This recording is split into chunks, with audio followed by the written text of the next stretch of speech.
Hello, everyone, and welcome to the next edition of our Profile Line Party. And now we have come back to another harmonic profile. Hi, Jess. So nice to see you.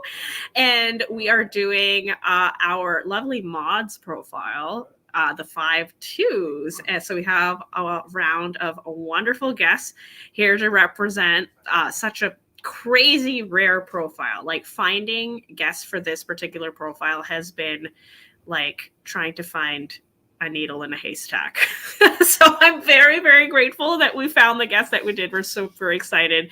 And without further ado, let's bring on my lovely co-host, explain what the lovely five twos are all about. Danny, are you pumped? Oh my God, I'm pumped. This whole thing is just really coming to fruition. All thanks to you, Moana. All thanks to you. You did this thing. And I sort of predicted in my head that the 5-2s might be the most difficult to actually wrangle as they need to sort of self-call themselves. And it's I can't wait to sort of get into these questions. I read through some of the questions. I can't wait to get them talking. And one of my very dear friends, Carrie, is here.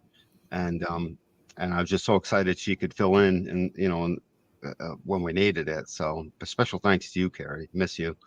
And Oh, it's gonna yeah, be a good no, time. I'm very Carrie was stoked. one of the first ones around when I was like really starting to sort of spread out past Western Mass as a hermit myself. You know what I'm saying? She actually helped empower me a great deal, and I'll always be grateful for that.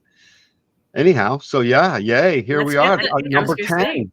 Number 10 to do number it 10 justice of this time. 12. We're getting there. So Yep. here we are. We have our lovely five twos, like we like to do every episode. We start off with our house analogy. Danny, take it away. Yeah, so we've all seen this by now, and the house structure is perfect for the 6 lines, and the first 2 lines are the foundation. There, you can see the first line is a guy walking out the door. He builds the foundation. He investigates. The second line is sort of sitting around like in a watchtower. They're not sure what's going on, but they love being that way.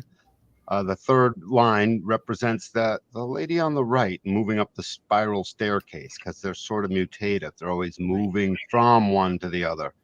And then you see the lady on the balcony. That's the fourth line, the place Oh, on the right, balcony right. on the left. Yeah, that's the place to externalize. Fourth lines, like they got a fixed trip they got to talk about and they got to say stuff, and they're transpersonal within a network.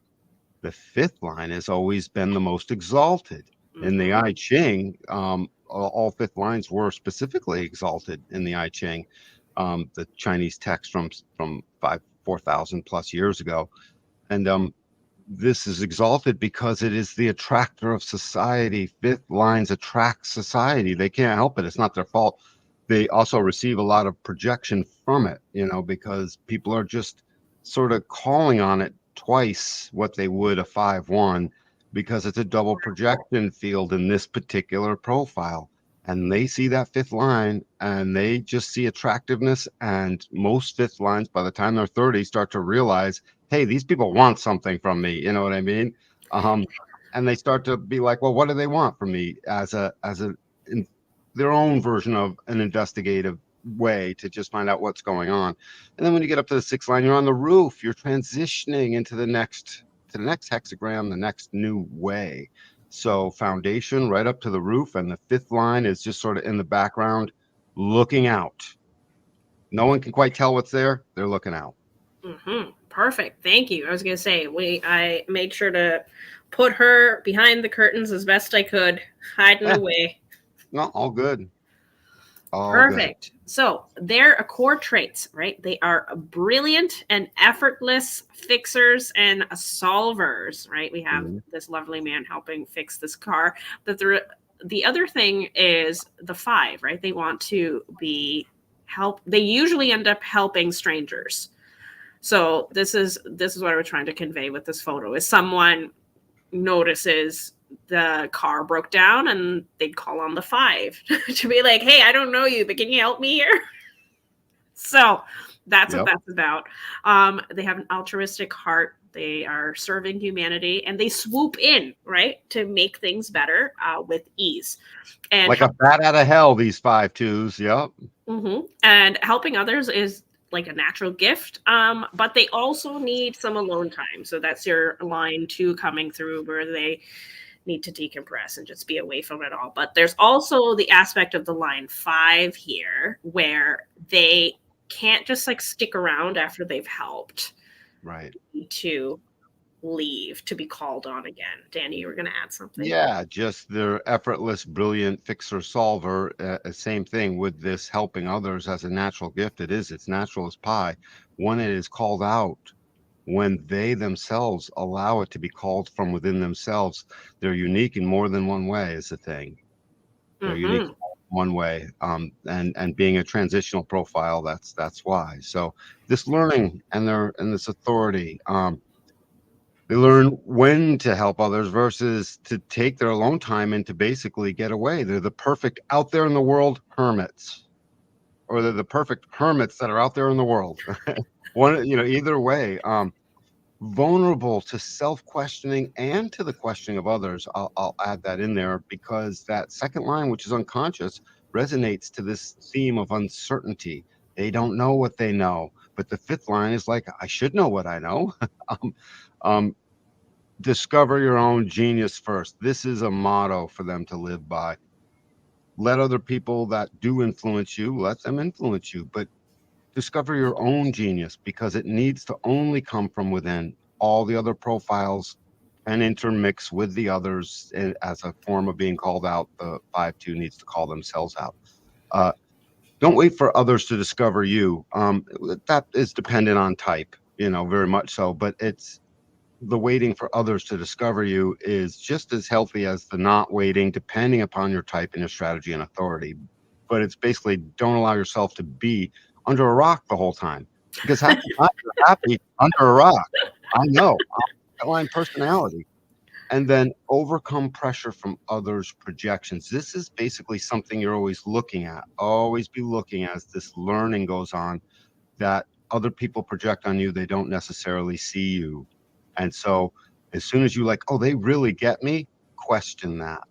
And then let time go by. They're not bad. Just question it. And then wait and see that they want to know you and not the projection, which is so tempting that they apply to you and put upon you and ask you to do stuff before they start calling you names because you wouldn't. It's there you go. There you go. Thank you for that. So, their challenges and how to empower them. So, avoid overthinking when you're in your alone time. And engage in life to soothe your mind, right? Whatever it is that brings you joy, go out and do it. And demonstrate the abilities that people see in you to yourself, right? We kind of touched upon that already. Yep. And when you have strong ideals, it end up inspiring excellence, not only within you to be like, I want to be better at this, but also others as well. And value your natural gifts. Love it. Yep. The only thing I would add to this is it relates to the challenges and the empowerment. The challenge is the empowerment. That's the thing, because the hermit keeps them back and the fifth line, the heretic, keeps them out. So many of your challenges will come through the places you bust into. And very often that's by accident. Um, Allow it, watch it, and it becomes a natural gift. Mm-hmm. And then to conclude, Danny, you can take this away. Yeah, transpersonal karma. This is important. Everyone on this panel has karma with others, with other people on their trajectory on this planet. Recognition, it comes from this assessment of your own self-value because you're the one that's got to see it. Again, more than the other 11 profiles, you have to see it. And don't worry that you don't necessarily believe what the others say, even if they're seeing it first. Balance, lead. So basically, there's this out in front, pulling back. Balance that. Find your balance. Just whatever it is. And you know what? Listen to your inside gut, your inner authority. You don't want to go out, you're in. You want to go out, you're not in anymore. It's that whimsical. Pretend you're a 4-year-old, and that's how much thought they would give to such a thing. Understand how engage in this life. That comes with more like reading and going into their chart, but to understand this 5-2 profile is really a profound thing.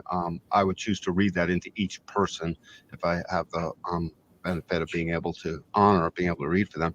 And then using strategy and authority to make your decisions. 4 types, 4 strategies, more than 4 authorities, but regardless, use your strategy and authority as it relates to making decisions. Lean on it, watch it, enter your experiment with it, and boom, everything starts to straighten out. Perfect. So that was our a little crash course on 5-2s. Now you get to see them demonstrate their 5-2-ness in person. So Danny, tag team out as I bring them on. You guys, thank you. Boop. So our first 5-2, I've been following his musings on social media, and I thought to myself, I have to get him on. So I had our lovely 1-3 manifestor guest make an introduction for me, and thankfully he said yes, and I was over the moon. So without further ado, we have a Dave, our 5-2 manifestor. Hello. Hi. Hi. So I was going to say, what would you like to tell everyone about you, what you're up to, all the things? I am mostly just been working on music lately. Haven't been making social media stuff, but I did for a long time. I used to do like, my Instagram. I used to be really into Instagram and making like reels and stuff. Mm-hmm. That's not very, I don't know. There's no juice isn't worth the squeeze anymore with that. I love that saying. I don't know. I have a bunch of music. I write like songs about human design. That's what I'm doing right now. And I'm playing at the I'm like, Desert would you Human be Design willing to do a concert for conference. us? No. No, okay, fair. You have to call yourself out. I put out. I just got my guitar back from the shop today, and it's like, it's not perfect, and I'm all kind of like angry about it, and it's like all weird and I have to readjust. I have all this emotional guitar stuff going on. You don't need to experience that. I was going to say, but thank you for sharing what you're up to, what you were up to. So I'm going to put Dave's link in the chat so you can go find all his stuff. And without further ado, we're going to bring out our reflector guest, Carrie Ann. Carrie Ann, welcome. Hello. We're so excited to have you. You already know that 5-2s are super rare, and to be a reflector on top of that, it's like, oh my god, I found one. Makes me sound like a unicorn. Yeah. Like a unicorn of a unicorn. It's double like unicorn. Double unicorn, or like, a unicorn with wings. Pegasus unicorn. Yeah, the Pegasus unicorn. So Carrie Ann, tell us about yourself, what you're up to, all the things. Well, I am fairly like a human design baby. Like, I don't really know a whole lot. I know that I'm a 5-2. I know I'm a reflector. I know little bits and pieces. I study astrology. I've studied astrology for 6 years. I am an artist. I like nature and all the things that you all were talking about the 5-2. Not all of them, but some of them, a lot of them, I definitely felt like, especially I hide a lot. So people have to like drag me out usually. Well, I'm glad I didn't have to drag you out. So thank you for being here with us. I'm willing. I just, well, not always, but if it's something I'm interested in. There you go. Right. It has to be the call, right? Your line 2 calling to pull you out. But I'm excited. So like I mentioned, I will put Carrie Ann's links also in the chat so you can go find her musings there. And now we are going to bring on our exciting 5-2 projector guest, Holly. Hello. Hi, nice to be here. This is so fun and exciting. We're so How are you? excited. So, Holly, let us know whatever you want all of us to know about you. Yeah. So basically, I started studying human design. I discovered it. A friend was like, "You're really into astrology. You should check this out." So I was kind of like invited to look into this, and it was about like 5 to 6 years ago. And it just, the moment I read it, I was like, my whole life, everything made sense.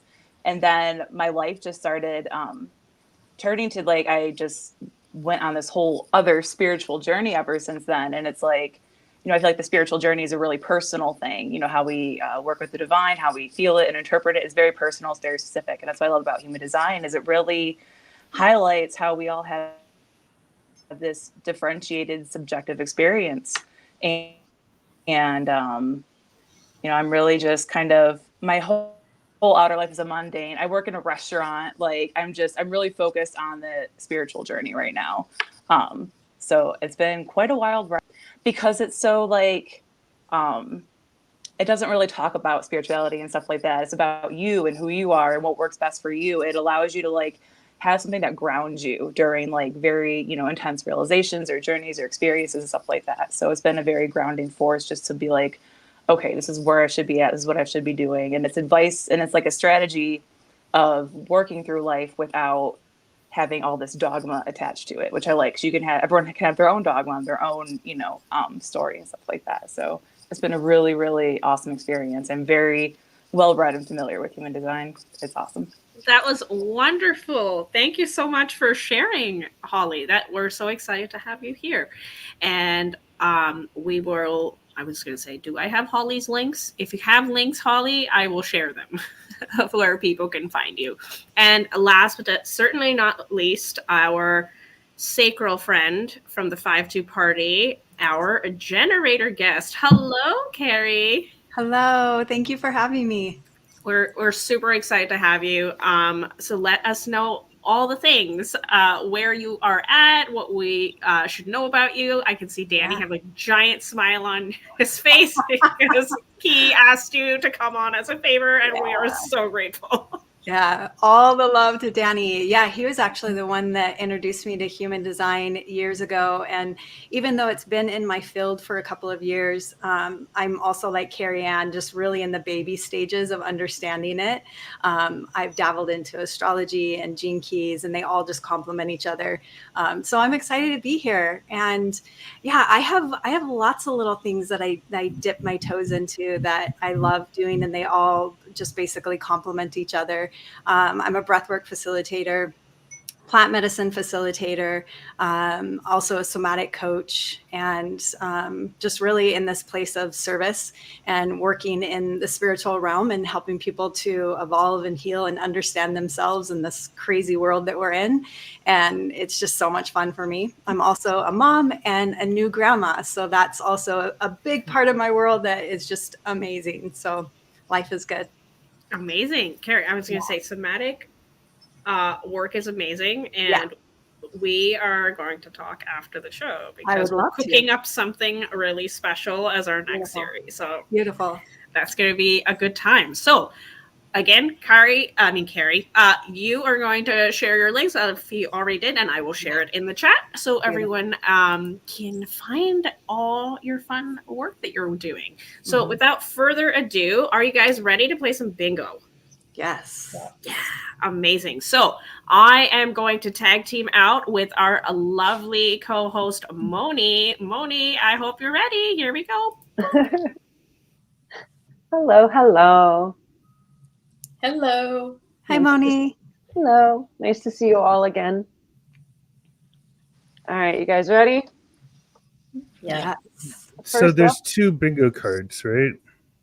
So one of the bingo cards was like a printable one, so it wouldn't use a lot of ink, and the other one was really pretty, but it should be like the same. We were just trying to, if you have like, iPad or whatever, it doesn't matter, but if somebody was printing it out, it would suck to have to print like all the pretty pictures. So the first one we have up for your 5-2s is enjoys alone time. Oh yeah. 1,000%. Secretly, It's yes. essential.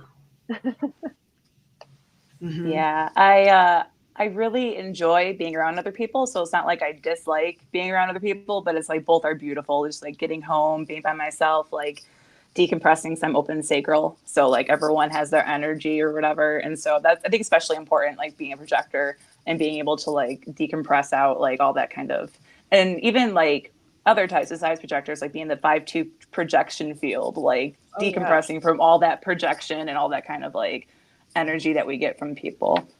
Mm-hmm. It's so many layers of it, of like the 2 needs to hermit. The 5th line is like, leave me alone. Like, what do you want from me? The open sacrals are like, can I just lay down and like get the buzz out of me? So you got like layers on layers of like, people are great. And also just me is wonderful as well. Right. I always joke that I love to help people, but I don't really like to be hanging out with people. So I like being in that role of service. And then if I'm not in that, I just want to be home and just be with my family or by myself. Oh yeah. And that like 5th line thing of like offer the practical solution and like get out of Dodge. Yeah. I have tribal circuitry, and I'm down to like be around people, and I need to like go out in the world every day and like split definition. But I'm such a hermit. Like I have 11 second lines.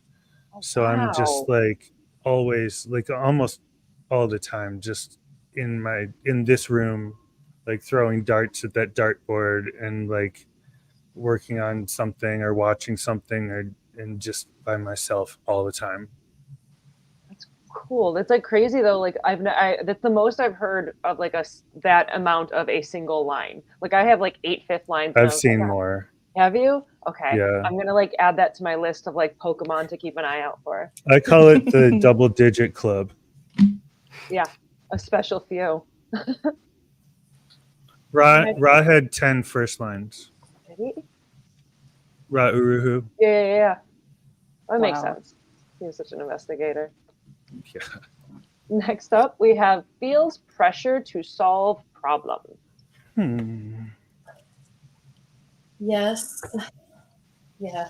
I feel like whenever anybody mentions they have a problem, it's pressure I put on myself that I just feel like I need to come up with a solution. It's probably really annoying. Mm-hmm. Yeah, like it to me has to do a lot with like impatience. Like if I see, like if I'm at work, for example, and someone is doing something and I see a more efficient way that like we could all be working right now, I'm going to be like, here's a problem, let's fix it. So there's like a internalized like calling yourself out to like solve problems because you see them or you see like areas of improvement and stuff like that, for sure. But also there's a projection field like where people, I call it friendly face syndrome, where people like just approach you and like they think you have the answer for them, like if they're lost and they need directions or they need help with whatever thing. Like I'm very approachable in that sense. People, they think like I have the exact skill they're looking for in that moment to help them out. So I love helping people. I love being able to be of service to people. Like I don't mind it, but sometimes it's like, oh no, not me. Sorry, not the one you're looking for.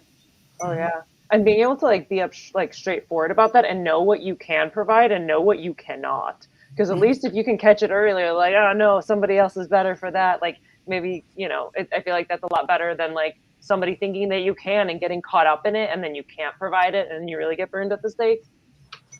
Mm-hmm. Yeah. I feel like for me, it's evolved. I definitely always felt like I had to solve the problems. And, but as I went into coaching and just really learned that that's not actually what our role is to solve the problem, but just to ask really good questions and to support. So that has shifted when it comes to my business. I don't feel the pressure or that I need to solve. It's actually really fun to just ask the right questions for them to be able to get to the solution. And same thing with creating ceremonies. It's not my place to heal or to help them to get to an understanding of themselves. But outside of that, with my family and friends, if somebody comes to me with a problem or if there is a problem that I'm seeing, totally, I want to find the solution and figure it out and help. Great. Yeah. It's something that like, yeah, you learn, especially because men kind of in general have this feeling like, oh, they need to figure out solutions, and whereas like a women a lot of the time are just asking you for validation and they're not asking you to figure it out. So it's like that's something that I've learned over time for certain people, but I feel like the problem solving thing is more like being able to rise to the occasion when somebody needs it, like in an emergency, or like just like in a work environment when like there's some fire to put out somewhere, like it's like, okay, I'm the guy. Like I was always the one at the party when I was in my 20s and 30s. Like I would be the one to go and talk to the cops when they would show up.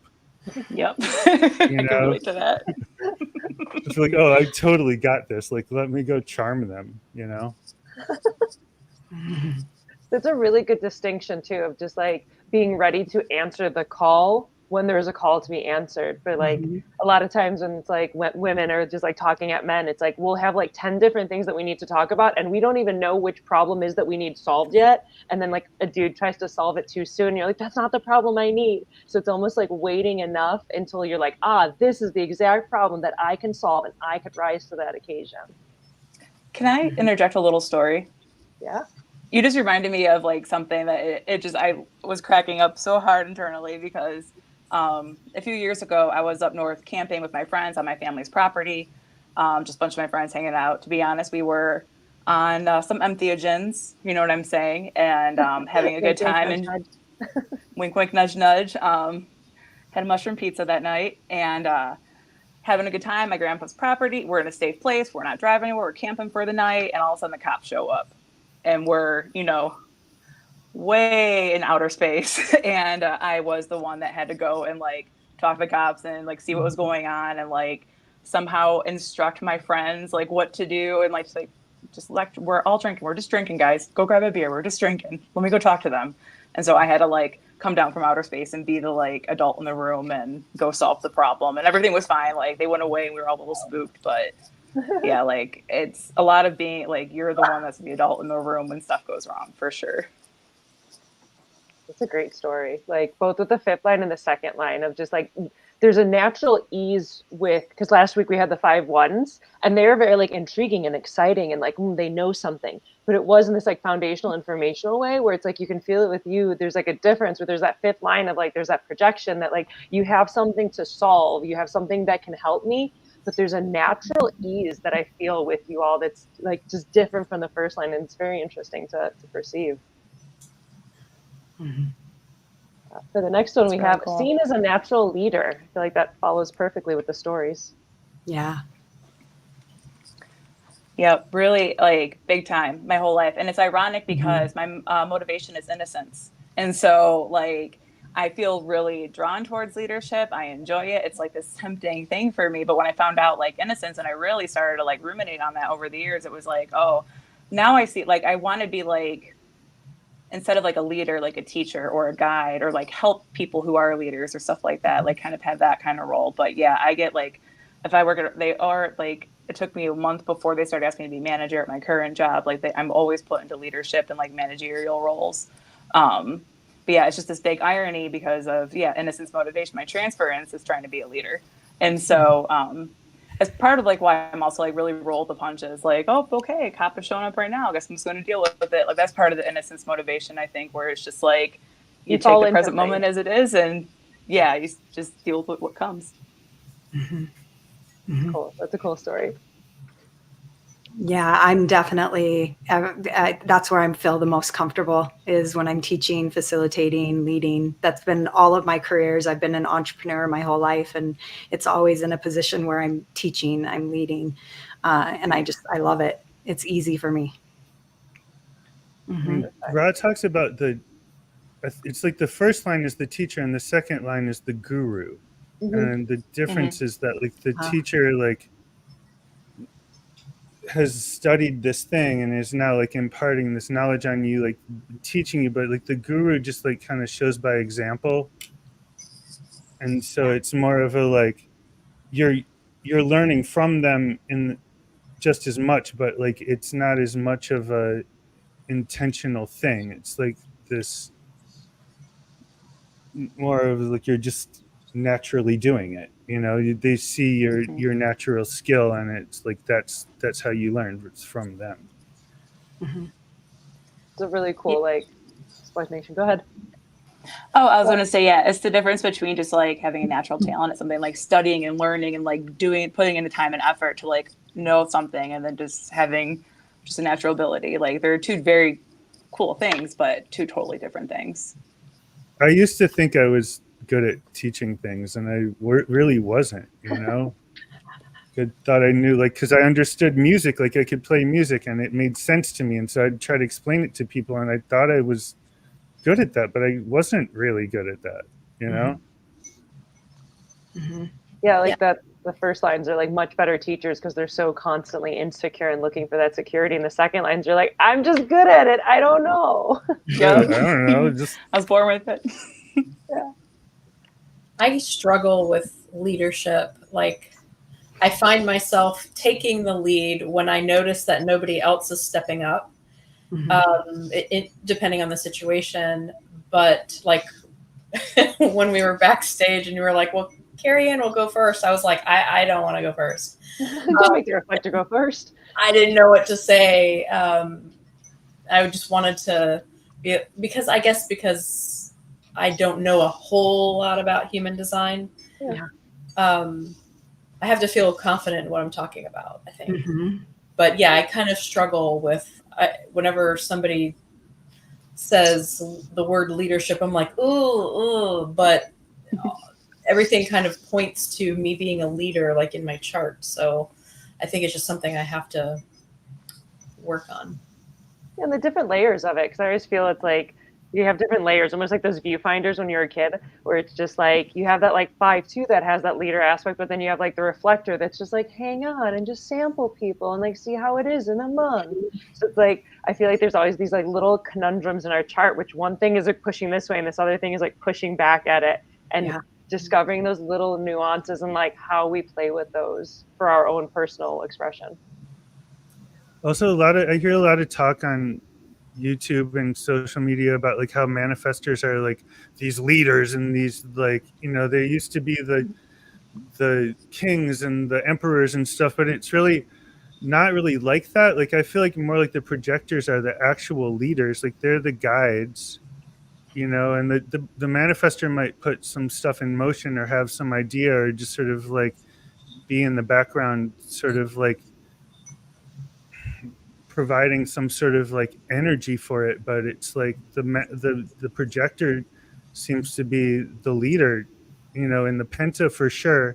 And then also, you know, there's like the channel of the alpha, like that's like the most leadership channel there is, but it's a projected channel, it's invited. So it's like I think leadership is overrated, and it's, I don't know, I used to feel like a certain ego boost when I would have managerial roles in workplaces, and eventually it turned like I became clear, not just like, you know, to the people above me before me, that I was really just there to be creative, and somebody else was supposed to be doing schedules and, you know, sourcing the cheapest rice that we could get, you know. It was like I didn't need to be doing all that.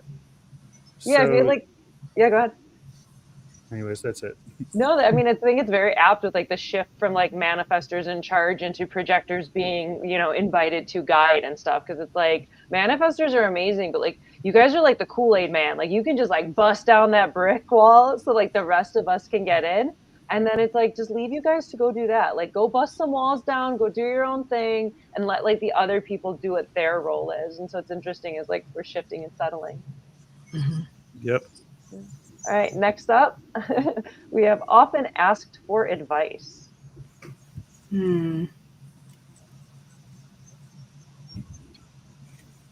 Yes, I always end up being in the jobs that I've had, I end up being like the mother figure or the aunt, or, you know, like the younger people come to me for advice and nurturing. I don't know. I resonate with that. Yeah, when you shared it, I thought that I often ask for advice, and I thought, not really, but people asking me, yes. Yeah. Yeah, all the little like bingo code words are kind of funny because Moana will like find like a whole big sentence and then has to put it down to like 3 or 4 words. So there's always like a little bit of like interpretation to it. Mm-hmm. Awesome. Next up, we have works behind the scenes. Mm-hmm. I'm starting to hope for certain spots on the grid, so I'm like, oh, we got 2. Getting close. Not really. If everything like works perfectly in your way, then maybe. So can you explain works behind the scenes? Like, what does that mean? Let's see, because I Like, this is my first time. It's my first time seeing it. We're not like in the spotlight. We kind of are somebody who kind of is kind of incognito, but doing a bunch of like things. Perhaps, yeah, I could see it as that because it's like that's like the thing with the hermit is like you guys just like go off away to like be on your own and integrate, and then like you pop up, and I was like, where the hell did you learn that? Like my boyfriend's at 2'5", so I got like a similar enough where it's like he'll just disappear, and then all of a sudden he has these new skills, and it was just like, and I saw none of it, but he just like emerges from his hermitude. It's that toiling in the basement archetype. What's he doing down there? What are they working on? Yeah. Some invention, some new thing. That makes sense. Yeah, I would say I can be really reclusive. Like when I work, like I'm really into writing. That's my biggest passion. And like doing creative things, stuff like that. And so I can really just kind of work by myself or work independently, stuff like that. But when it comes to like putting myself out there, like, I don't know if you all experience this too, but like I get noticed. Like no matter what, I get noticed and I get like kind of attention and stuff like that from other people. Like it's really hard for me to be out there working or out there like in groups or whatever and not get noticed, either like to get projected into another leadership position I don't want or stuff like that. Like it's people really notice my skills, and that's part of the like they think this thing or that thing is they see something in you. Like I don't know, but everything I do seems to just get noticed. I feel very exposed. Kind of exposed, yes, but not like in a really bad way. But it's hard to like stay behind the scenes because I think a lot of 5'2" get noticed wherever they're at. I don't know how you guys feel about that, but that makes a lot of sense. Yeah, I fully agree. And I got off of social media 2 years ago.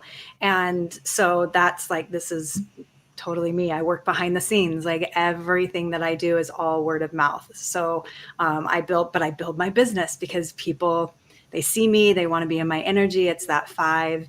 And so that's just how I built my business. But I like not being in the spotlight. But I like doing powerful service and have it be impactful, but I don't need the quantity. I don't need to be all out there. I kind of like that you have to know someone to know me kind of thing. Yeah. That's cool. Cool. Next one up is feels misunderstood. Yes. Yes. My goodness. I don't like, for me, I don't feel misunderstood as much as like understood. Like I feel like people get me, like, have a like good concept of me or whatever. It may not be accurate because the projection field or whatever, but I feel like they don't understand a lot, just like the tiniest bit. I don't think it's like misunderstanding. I think it's just like understanding very little. That's great. I like that understood. That's like great. I love that play on words so much because it makes a lot of sense, because misunderstood is just like totally out of left field, and like understood is just like, no, they're just understanding you to a lesser amount. I feel like I'm over understood. You're over understood? Yeah, because everything's so exaggerated for me. It's like if I'm just a little pissed off or like annoyed with something, I'm like furious and completely upset, and it's like, what are you okay today? Like yesterday you were, what happened? What are you talking about? You're like emotions on your sleeve kind of person. Sorry.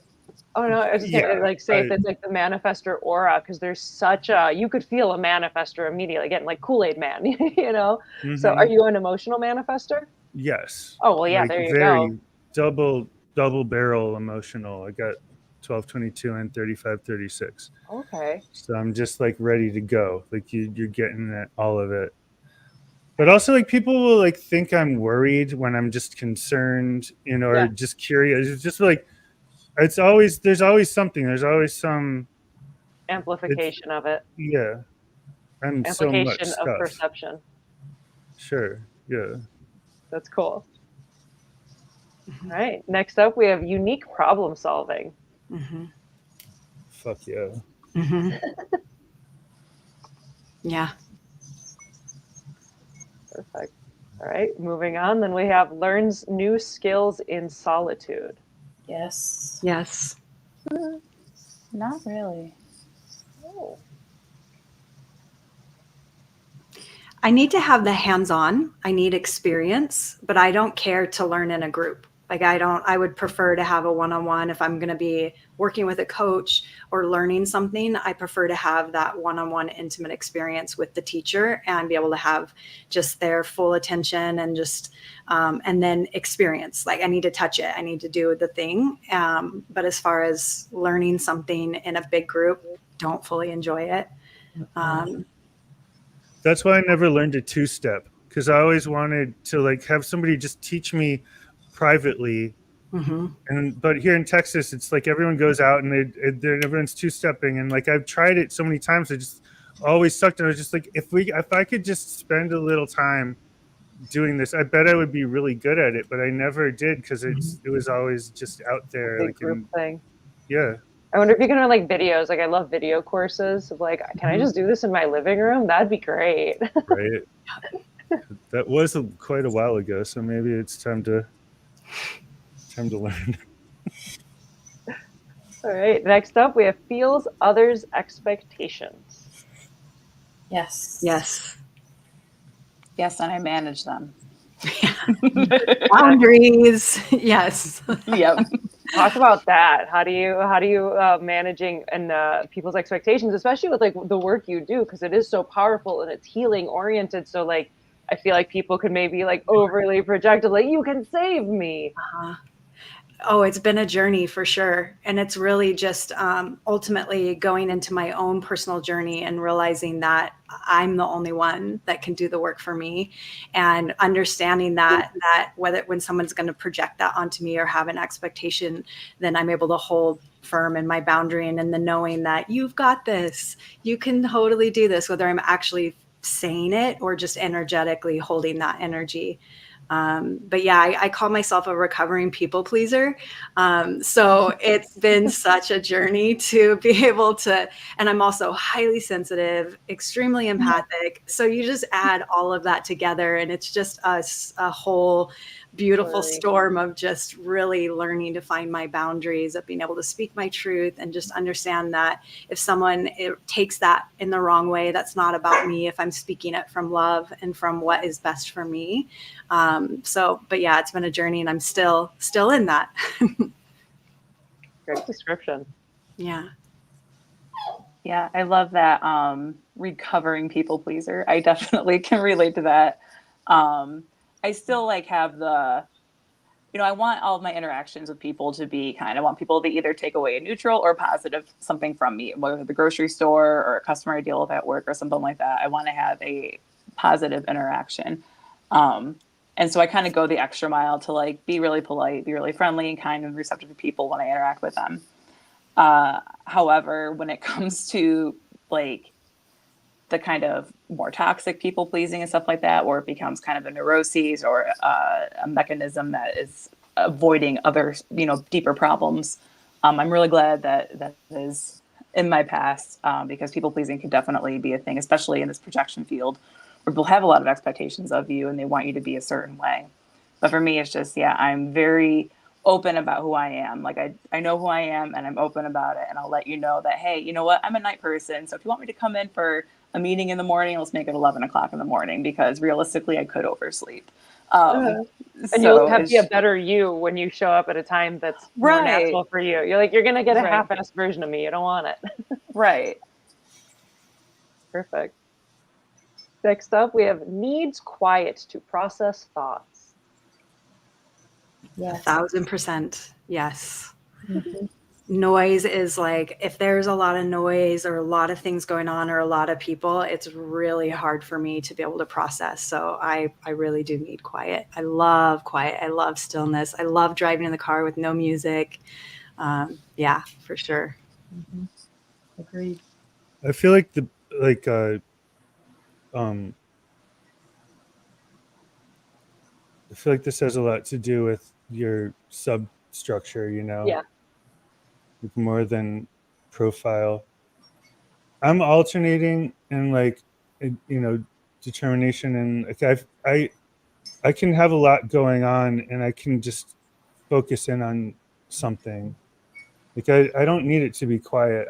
Sometimes I'll be like practicing an instrument and watching a show at the same time, and I'm kind of like just sort of drifting back and forth between the two things. Or like I'll have a podcast on while I'm in the shower, but I'm also like thinking about something. Like I do this all the time. That's cool to bring in the substructure aspect of it, because there, again, yeah, so many layers. You know, variable has a lot to do with like how you focus on things and taking information and all that kind of stuff. Yeah, that's juicy. We'll definitely be getting into that in like latter episodes. So I appreciate you bringing that up because it is really relevant. Well, next up we have innovative solutions. I feel like I've heard lots of innovative solutions from all of you for just this like 20 minutes. I'm all about the innovative solutions. Yeah, same. What can you do with zip ties? A lot, more than one would imagine. Exactly. Zip ties and gaff tape. Mm-hmm. Exactly. Yeah. Yeah, I was a single mom for over 10 years. So yes, 100%. Right, next up, we have strong sense of duty. Yeah, I've always had like a very, my moral code has been very important to me my whole life, and like try like as a beacon for the kind of person I want to be and how I want to interact with people and stuff like that. So like my morals and values have been very strong. They've been tested throughout my life too, and so like I have, you know, my son's in the 14th, so compromise and competence and all that kind of stuff. It's compromising how I feel and like what I view are like my moral obligations in a given situation. Like that is just so toxic to me. I have to like really use my own like moral code as a like, basically a strong sense of duty. I like when I see duty, I think of like Kant and like that kind of philosophy of like ethics and stuff like that. That's just right where my head goes. So yeah, projector after my own heart. Yay! Projector's like, how can I go deeper and provide more context? Right. Philosophy is really my system, I think, like human design, stuff like that. But when it comes to like, I think like the whole projector has to mastery in something. For me, it's like you have to master something in terms of understanding the other. Like, you know, we don't have to master just one thing, but I see that kind of like drive is to like, we have to have some kind of like system that we master in order to like understand other people. Cause you know, understanding the other is our thing, is why we're here. And it's almost like okay. I totally forgot where I was going. I was totally ADHD out. Sorry. Oh, cool. Yeah. But yeah, no, philosophy, Kant, all that. That's where I was going. Yeah, like philosophy has been like one of my systems of like mastery. I've been really involved heavily in philosophy. Yeah, that makes sense. It's like, because the projector's got to like, we have to understand the other, and so it's almost like creating our grid and our foundation, and then we can like build upon that to create the system to understand people and like work with it. Yeah, that's cool. Next up, we have senses when help is needed. Yes. Yeah. I don't know if that's my 5-2 or if that's the empath and highly sensitive and Pisces, like, or the combination of all of it. But yeah, I definitely have that spidey sense of when help is needed. Perfect. Next up, we have values privacy. Yes. That's a really so close here. I actually have forgotten to like mark my boxes, so I don't even know. You're like, I'm just happy to be here. Even better. I'm totally gonna win. You're gonna win. Dave's got his eye on the prize. Oh, perfect. All right. Next one, we have questions abilities. Oh, I'm also getting there. Yes. Carry on. Our own abilities or others' abilities? That's a good question. I mean, both, honestly. If you have a story, share either. But I mean, honestly, I think both. I am always questioning my abilities. Yeah. Always. Me too. Yeah, I have felt like it was a fault of mine, and I'm coming into this place of seeing it as a gift because it helps me to constantly improve and see where my blind spots are, or whatever it is. And I kind of toggle between that. Sometimes it is like something that really is not serving me because I'm so judgmental and just noticing the things that I need to improve. But really moving more into the gift of it, of just seeing that, wow, this really helps me to be a better person. there you go. That's the trick where you're like, oh, that's somewhere I could learn something more. Yeah. Because it's like ultimately, it's like the more you know you don't know anything. The more you realize you don't know anything about anything. So it's like if you have that like little guidance system, it's just like, hey, go there, learn something. It just if you can switch that framework, I feel like that could be so beneficial. Yeah, something that I either do for myself if I have led some type of a workshop or a ceremony, or if I have another facilitator with me, then I'll have the dialogue with them. But we'll go through this process of what did I do well and where can I improve? So it helps me to not just go into this downward spiral of all the things that I didn't do good, to really focus on the things that I did well. So I'm not constantly questioning my abilities.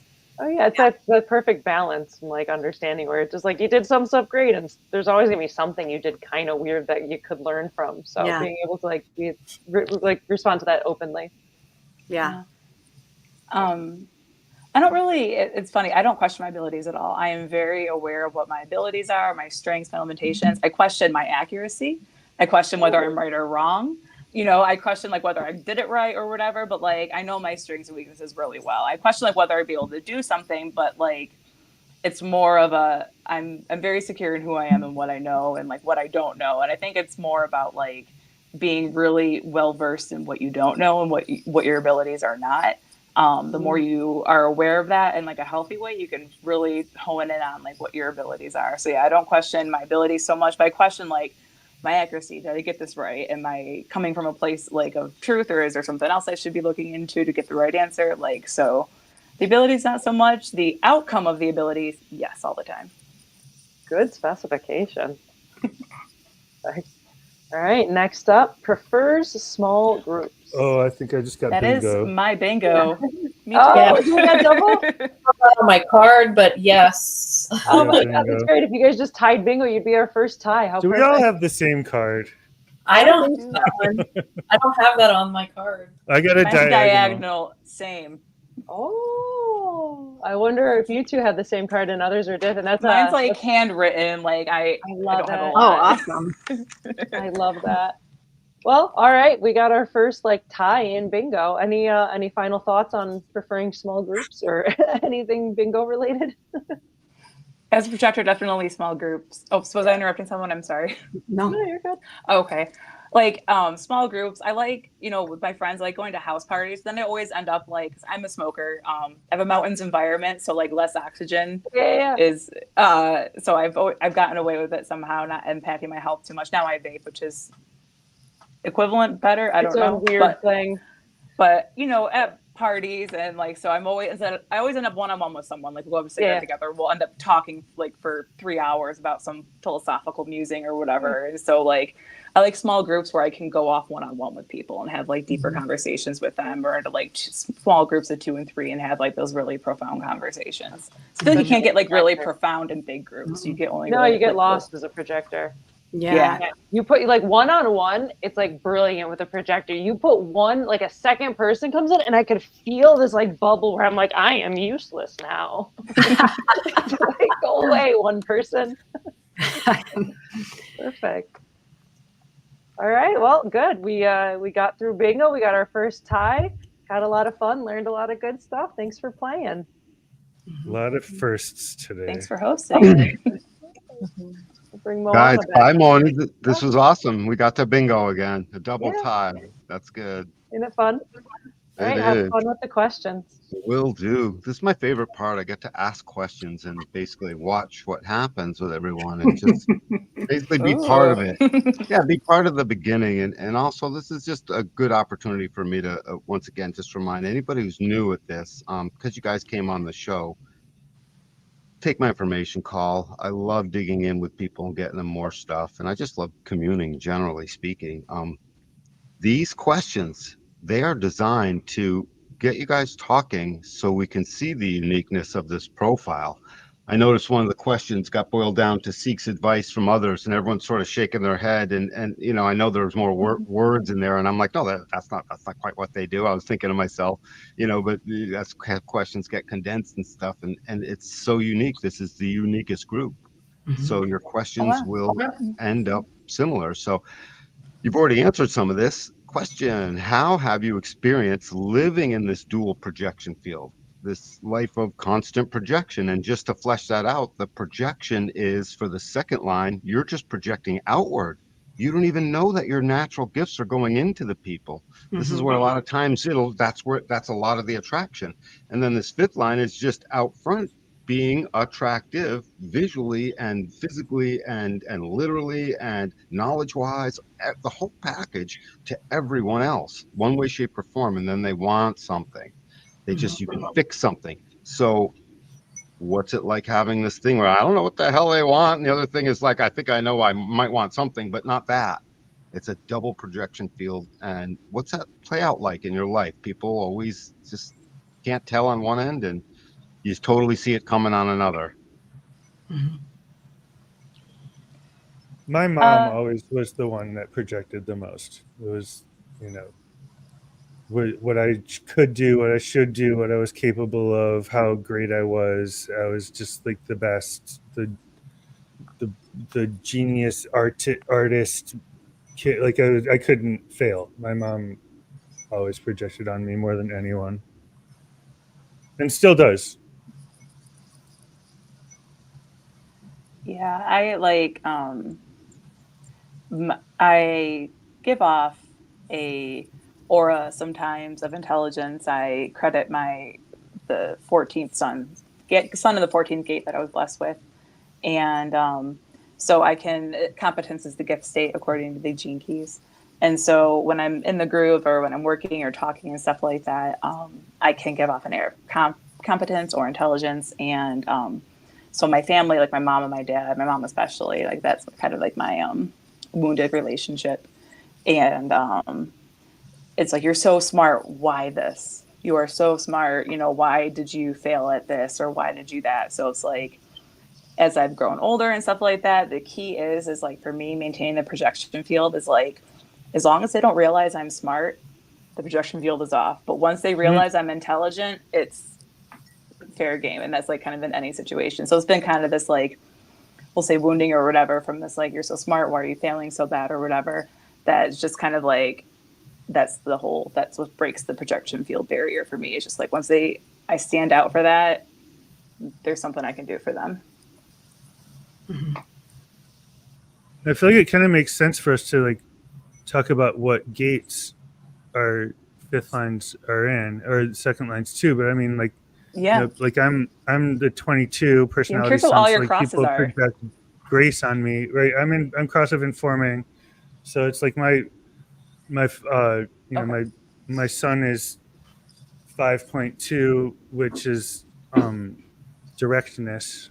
I mean 5.5, sorry, which is directness, and then my design son is 12.2, which is, I don't remember what the second line is, but basically like people project grace on me, you know, and then if I'm disgraceful and if I'm ungraceful, you know, if I do something inappropriate or just a total some sort of gaffe or some sort of thing, it's like that's when the projection field is broken in a way, you know. It's like that's the disappointment.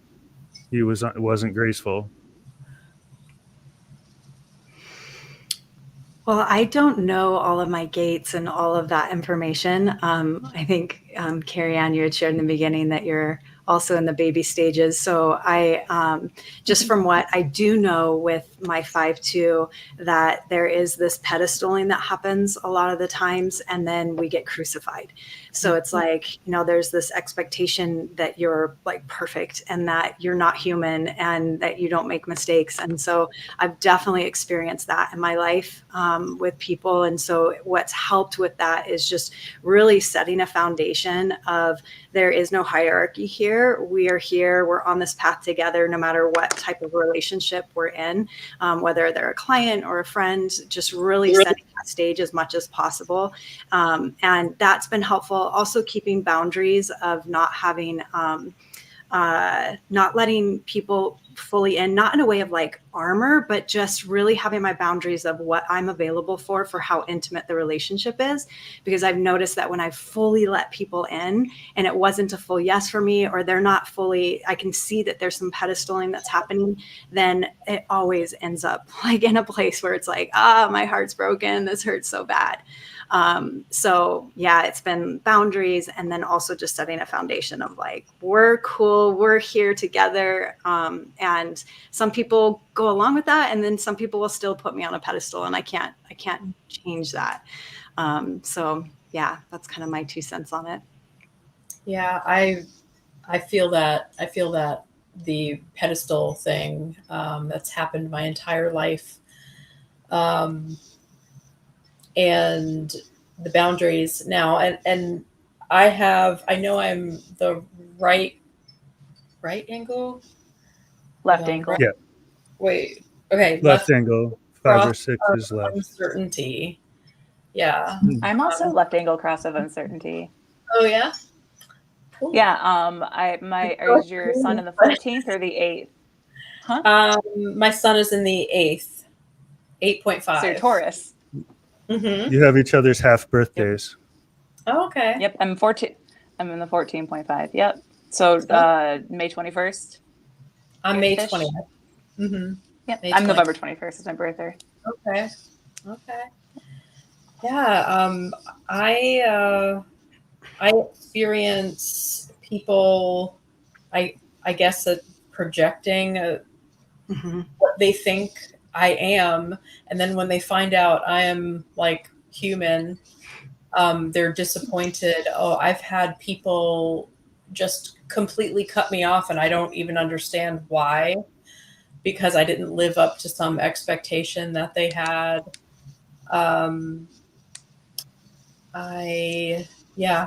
It's interesting.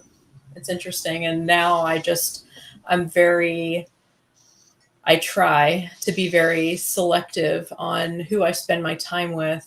I feel like it's not always something I can control, because, if I'm hanging out with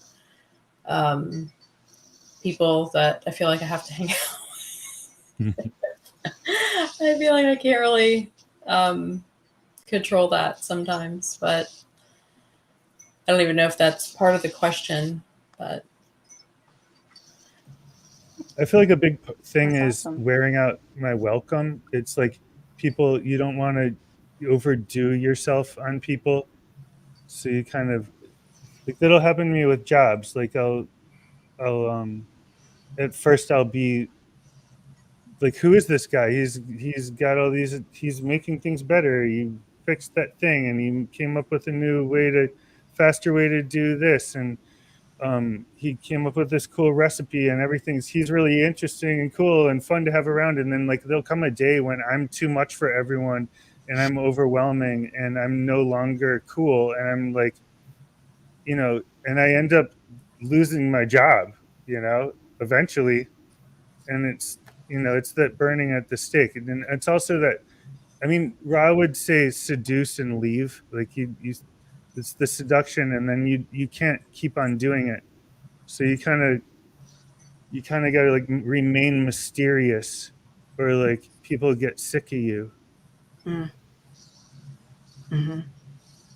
Yeah, I think remaining mysterious can be coping, if we want to call that mechanism for dealing with like the 5-2 projection field. I also think a lot of people the way I really think about the projection field, because like I said, I try to really manage expectations and present like an authentic version of myself that at least to the extent that people can understand with the 5-2 projection field. Sorry. But people project onto me. And I wonder if you guys experience that too, where it's like, let's say someone is having like a fight with their best friend, that irritation they're feeling with their best friend will come out in their tone with me. And stuff like that, where people will kind of like project what's going on in their life into our interaction, or like into talking to me about it or something like that. So, or like they're mad at someone else, but like I'm taking the brunt of it. I feel like that happens a lot in this projection field. I don't know if you guys experience that too. Are you open emotionally? Yes. Yep. I'm a splenic projector. So I have my spleen, my ego, and my G center. That's it. Maybe you just think people are, maybe you're feeling their emotions as your own, and it could sensing be, yeah, that the as like a energy projection. could be that, yeah. Awesome. I was listening to this. It's just fascinating. And the reserved way in which this group is talking, it's like it's not measured. It's not measured. It's just practical. So that whole thing you guys were talking about, that practicality, it's so important. Get in and get out. The person of consequence. If you just keep that little notion, hey, I'm a person of consequence. You step in, and then suddenly you yourself want to step out. You've got an instant way out. The hermit says the successful sidestepping of others' behavioral requirements of you, through just getting out, isolation or going away. So it's cool. And Carrie, cross of the plane, very much about what you described. It's so funny how we keynote ourselves, and we don't even realize it. It's amazing. Cross of the plane is all about seeing through the mundane to the spiritual and the amazing. So and universalizing that onto the other. So next question. This is cool. Have you noticed, you guys have already been speaking about this, but speak more to this heretical nature, this thing that gets you guys burned at the stake, that gets you guys talked about behind your back, reputation sullied, just whatever, moments of it to small degrees, big degrees. But have you noticed the heretic needing to call out its own hermit's gifts? Like someone else can't quite call it out. You have to. It doesn't matter what someone else says. And sort of how have you learned to basically discover your own gifts then? And I mean, that's really a question it's hard to answer, but just answer it best you can. Tell us about this heresy where people burn you at the stake and how you've measured your own gifts because of having to call your own self out. The calling myself out thing is a big not problem, but it's one of these very noticeable things, because you especially having so many second lines and being such a hermit, I wish somebody would call me out, and it turns into this just waiting for the mutation kind of thing where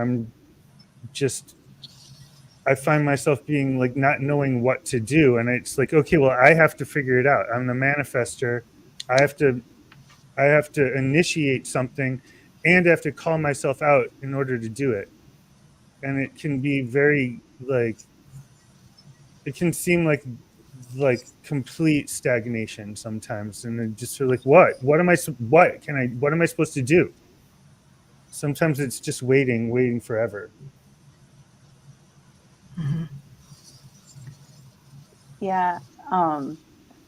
For me, when it comes to the calling out, I feel like the way I see it working for 5-2s, and I can only speak from my own experience, of course, but we're the only one that really knows our own gifts. Like, we're the one that has that kind of intimate knowledge, like what we are good at, what our abilities are, like what we can actually bring to the table, not what people want to bring us to the table. Like, what can we actually bring in a way that will be the most productive for everyone? And so I feel like a lot of we call out our own gifts or our own motivation because like we know what we bring, we know what we can bring, we know what they're looking for, but what we can bring that is more true to who we are and stuff like that.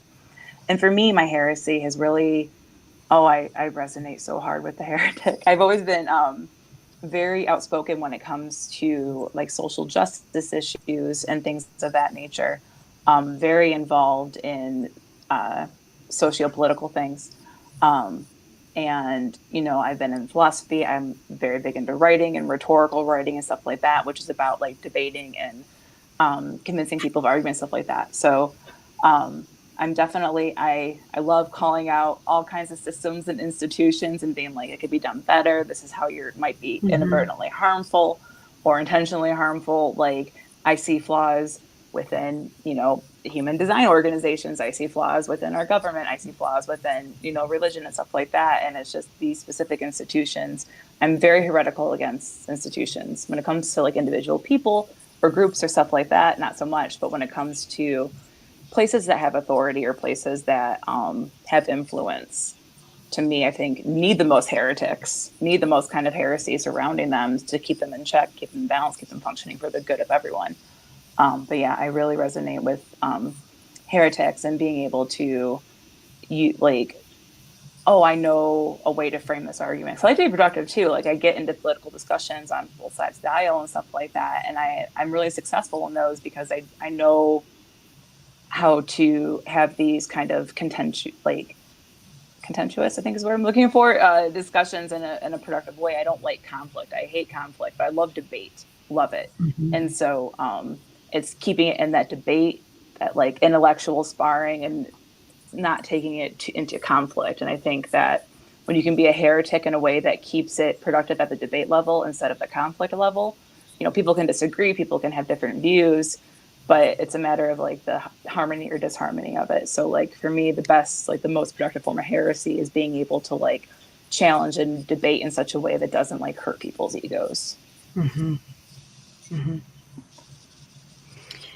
Yeah, for me, the 5 line, the heretic, has been just calls out the hermit within me, from all my lived experiences, from things that I've experienced that is not okay, that have really created this sacred rage within me and created this deep need for healing. And then also just a declaration of, in my own way, to be able to like change that and be able to lead the way for others, to be able to have that permission to also like choose different and not be in a certain box of what society or their family or religion has decided. And so that's been my life purpose, is just really going into my own healing around things that just have created resistance and wounds and trauma, and being able to go through my process of healing and then creating opportunities for others to be able to, in their own unique life stories, whether it's similar to mine or completely different, be able to create a space for people to be able to start healing that and choosing what feels aligned for them. So yeah, that's my answer. I sometimes have a hard time like identifying heresy as heresy. I think a lot of it has to do with just in aura, just like the way that I kind of affect people, and the kind of like like on a daily basis, like little heretical things I might say, little shocking things I might do like around people. But I feel like I more identify with like these ideas of like of practical solutions and universalization. Like I feel like that walks hand in hand with the heresy. Like to be heretical is to like change something like on some big scale. It's like to universalize an idea or a thought or a creative thing that no one's seen before. You know, that's like, to me, that's kind of the heresy, is like it carries this universalization and this new sort of way of understanding something or applying something. Yeah, definitely. I think putting anything new out there, regardless of what it is, can be seen as a form of heresy, because it's something different than the established norm. It's something different. Anything that's different is going to be like kind of heresy at first, because people don't know how to react to it yet, or it's new and it just has an impact that isn't understood or completely felt yet. And so, yeah, I see a lot with what you're saying. And then when it's practical, they can't deny it, and even the tribe has to accept it. Yeah. You know, I notice as we wake up to our nature, and this profile will be a lot that sees it. But Dave, you were pointing out that whole thing about, it's like, if I stick around too long, I'm too much. I'm too much, I'm great, everyone loves me, and then all of a sudden they don't, or it's just not the same. And as you wake up into your nature, just certain ways, or come into your own power, that all by itself, as a 2-4, I came into my own power and people found it annoying, because human design was a heresy at the time, all those years ago. But when it happens to you guys, it really is like bringing something that, as soon as you bring yourself, it's something that then they don't like after a little while because they can't control it. And it's a deep wounding place to Well, that's a good recognize. point. Yeah, they can't control it. And then you're a manifestor, can't be controlled anyways, ego or not, doesn't matter. And no one, and generators can't be controlled because you got to ask them. And if they don't get a yes, if they don't have that energy for it, then they're faking it and it's just not the same, or they just won't do it. You guys are, that 5-2 is the ultimate mule. I thought the 2-4 projectors penetrating you also. They're like, their aura is just getting into, it's like. Yep. And the reflector sampling everything, you know what I mean? It's like, it's literally pulling in from the other what they are, when the other doesn't even know that that's what's going on, but they can feel it. As 5-2 is something that I have noticed is the definition of the mule. If you try to pull it to water and it's not thirsty, everyone else has their version of kicking and screaming. You guys have your version of just it doesn't even have to kick and scream. I have to kick and scream, you know what I mean? But you guys just get out of the way. So next question. Have you experienced initial projections and feelings of people that putting their thing on you being positive? So first you feel it positive, and then have you felt the moment? And can you speak to even one example where you noticed the moment where it turned negative, it shifts? And what was that like? And maybe you even didn't notice that you were noticing, but later you realize, aha, I totally saw it. So it comes on good. You're all so bright and shiny. Yay. And then after a little while, an hour, a day, a week, whatever it is, it's like you're less than bright and shiny. And at some point, you'll have noticed the shift. And inside of you, it would bring up stuff. So what did it bring up when that took place? If you can have an example. I have an example. I was in a leadership position in a multi-level marketing company, and I had this group, and it was created for us to like share our do personal growth work and share what was going on with us. And I guess one of the people in there just had put me up. It was kind of going back to the pedestal thing, put me up on this pedestal. And I had shared something very real that I was feeling. And I guess that bothered her that she was like, wow, I had no idea you felt that way. I had no idea you had, it was basically saying that I have confidence issues. And she just was so taken aback, but not in a like, wow, I would have never guessed that kind of a way, kind of like in a way that she was disappointed in me for sharing that. And she was just different towards me after that. And I was like, sorry, I never said I was a guru. Like, I do not want to be anybody's guru. And that just was a more recent example. So ever since that happened, I am like, nope, I am no guru. Like, and I almost purposely stepped back. Like, nope, not doing that anymore. So.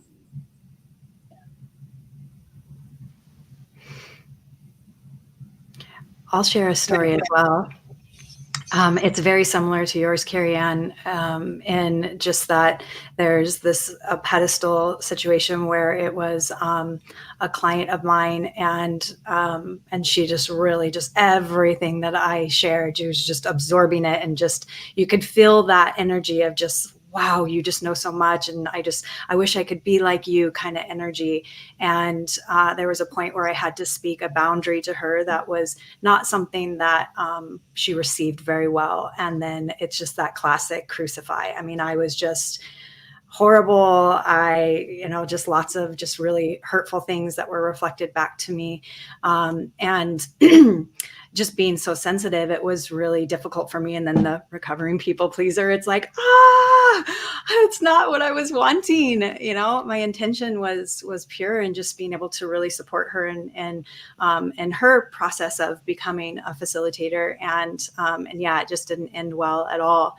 And at the same time, what I've realized in those situations, because I've been in that quite a few times with people, not exactly like that, but just that same kind of scenario where it's like, this hurts so bad. And I don't like, this doesn't feel good, that it went from like, the pedestal, which doesn't feel good at all for me. I notice that, and it doesn't feel good. Like I can feel that, like, you're better than me kind of energy.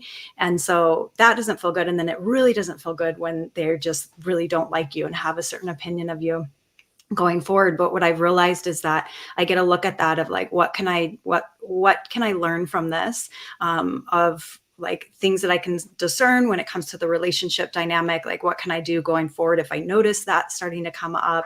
There's different things that I can pull from those experiences so that it's not so just heartbreaking. Like, it gets to be heartbreaking, and also lessons that I get to learn to be able to navigate relationships in a better, cleaner way going forward. And I don't want to go into those experiences again. So that's why I want to just look at, okay, what could I do differently? And what am I learning from this dynamic that I could like change? And then also like understanding myself more. So I was more rooted in my truth from that whole experience. Or, hey, I need to change that thing. Like, they showed that to me, and thank you so much for letting me know, like, I need to shift this. So I always improve. That's the intention after those kinds of experiences, rather than have it like turn me salty. Mm-hmm. I feel like a lot of times it happens in slow motion, where it's like the paranoia, which is like another part of the fifth line experience. It's like you're used to being projected on, having those expectations, and then being burned at the stake. So you're like expecting it to happen, and it's like before it even becomes like clear, it's you're already sort of like stewing in it, and it's like you can feel like this fear of like that you've already been burned at the stake. And like the times it's happened to me is usually like the times I can really think of it as like major things in my life was at jobs. And it might even be a self-fulfilling prophecy sometimes, where it's like, first I just think that everyone is like, doesn't like me anymore. And then eventually it like turns into a problem,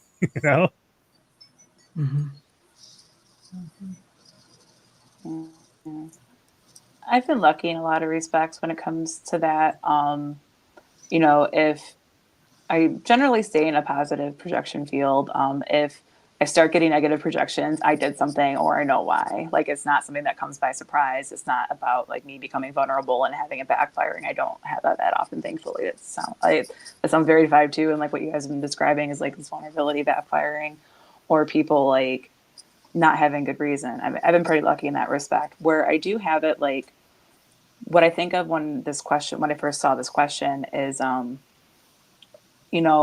I consider myself to just be very average when it comes to attractiveness and stuff like that. I have a 59th stellium, which is 59.2. My design sun, Mars, Venus, and Moon are all in the 59th. So, which is like the intimacy gate. It's part of that.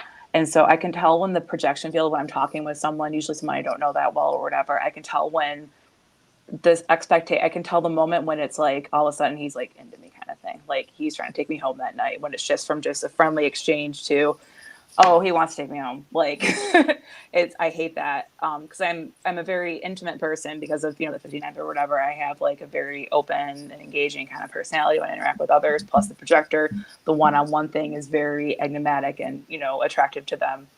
But yeah, for me, like when it comes to a shift in the projection field, is that when I can sense it, it's when it goes from like, oh, we're having a friendly exchange to, what are we doing tonight? And it's like, oh no. Mm-hmm. This is also informative, and not being burned at the stake is it's just a metaphor. One of the things I noticed, and I tell all fifth lines, is you're Thank already God it's just a metaphor. yeah, well, it's an important metaphor, I but don't know. yeah, and hopefully people aren't actually getting burned. But I just know that one Sorry to thing I interrupt. always point. It's all good, bro. That I pointed out to all fifth lines as I read for them is you're already practical, so just start going about the business of saying they're all projecting on me. They never don't, and the ones that I'm closest to have finally cut through it, so they love me the way I am. And everyone else, I get to pick and choose a la carte. Do I want this opportunity? Do I want that one? They're all projecting on you. So just, call it the bargain basement of where the next opportunity is. And it helps you sort of put it into a different light. And plus, it's who you're not. In other words, whatever they're projecting, it's not you. It's all them, 100% them. And there's nothing in you that actually needs to change. But I think this is the final question.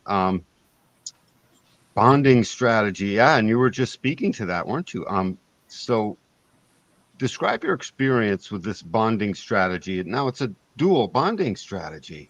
The seducer or seduced, basically the chase in a sense, that's the attractive part. The femme fatale and the Casanova is what the line is called. And so that's one end. And then on the other end, it's like peekaboo, I'm hiding because there's a shyness. And if it's too bold up front, it doesn't work. It's supposed to be shy and have a little bit of shell that has to get, clawed into a little bit before there can be any intimacy. This isn't bonding, dating someone, whatever, falling in love, all of these things. And so on one end is Marco Polo, and on the other end is just like, I'm not saying anything and he won't find me. You know what I mean? A shyness that is important and it gives way to boldness. I love that dynamic. Like that duality is awesome. It's fun to hang out in that ping pong game. I love it. The seducer seduce or shyness boldness? Well, I guess both. Both. Yeah. The seduction thing though is a lot of fun. Though, and not like literally like sexual seduction, but it's just I can see myself doing it. Like when I go to the pharmacy or whatever, it's like when I'm out there like talking to people, like there's this energy, this like fun excitement that I'll get of this like it's a seduction, or the other way around too. It's really fun to have someone do it to you too, but it's like it's this back and forth. It's like this feeding. The two feed each other, and I like it. I like that energy. Mm-hmm. To me, it feels playful, and when I have a partner that can do that, then it's as well that it's not so like overbearing or like really reserved, where they have a balance of the two and Exactly. It just toggles between the two. That's really fun for me. And my husband, that's how we met, and that was just kind of our relationship dynamic of both of us kind of playing in the seduced and the seducer.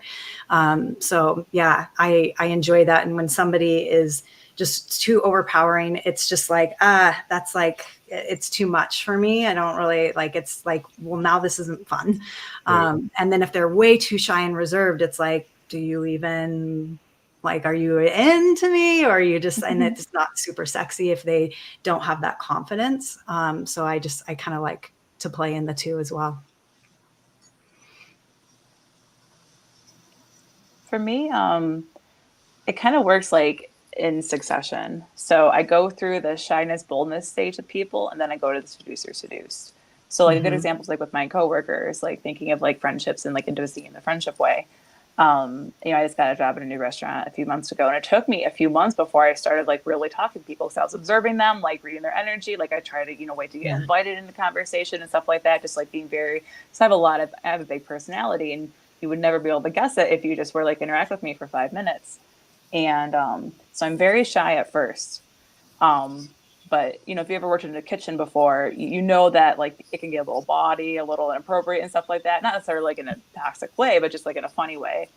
And so it was like I had the shyness for a long time, and then all of a sudden, like I understood my coworkers and like their boundaries and stuff like that. And I figured out how I could be bold, how I can make that like, that joke, that, corny, like dirty joke or whatever, stuff like that actually making people laugh. Like you have to really understand people's boundaries before you can be bold with them.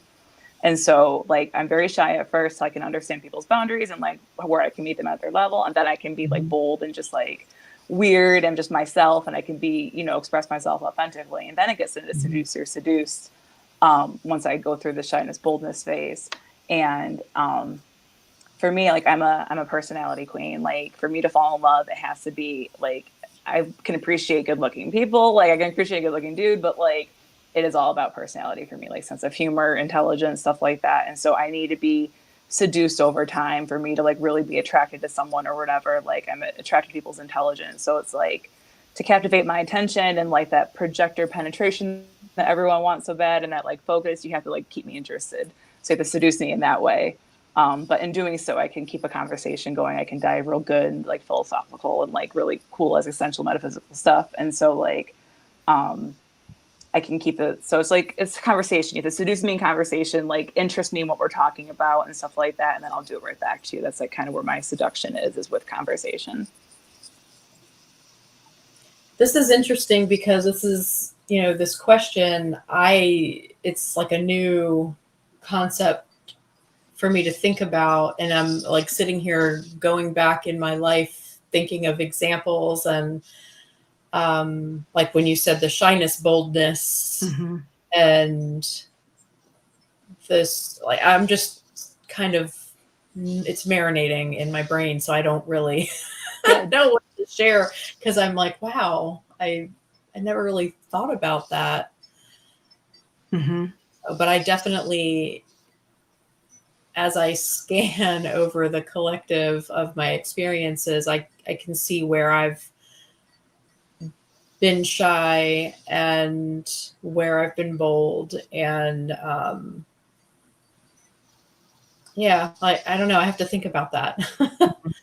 Yeah, it's so cool to me that you're so new to human design because like so much of it, like learning about it and stuff like that, like it's really, especially when it resonates with you, it's thinking back on your life and like, where have I done this or where does this apply? And since it's so fresh to you, like, and there's just so much to learn about your design, and so, yeah, it's really cool that you're just like, it's like a student right now.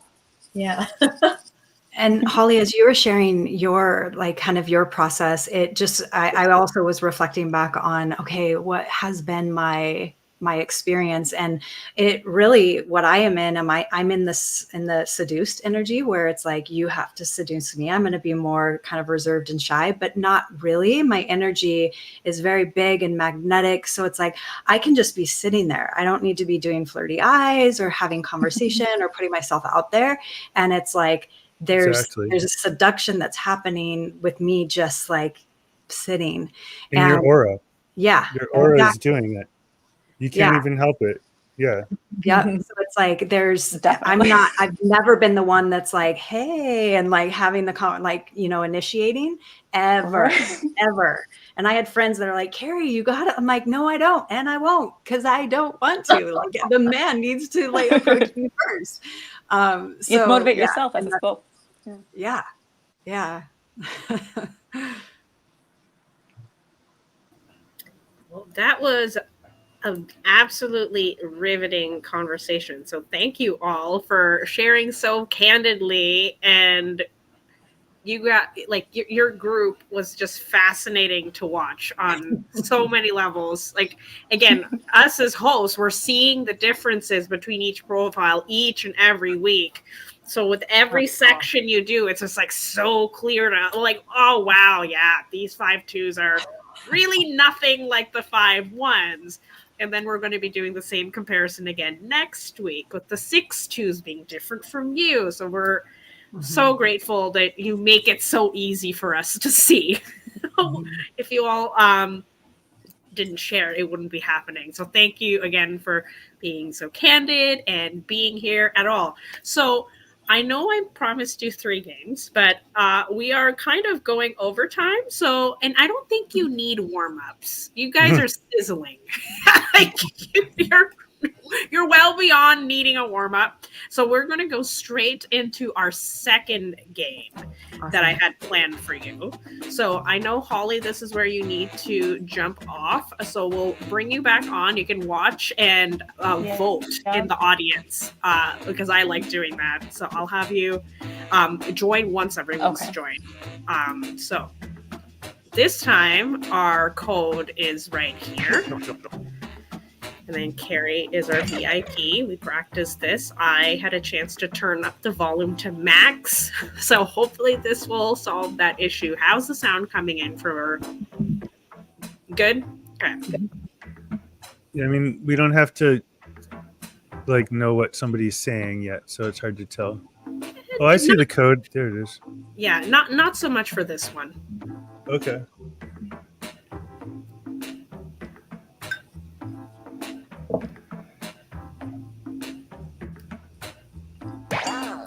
Perfect. And then this is where you'll do it. Perfect. So I am out.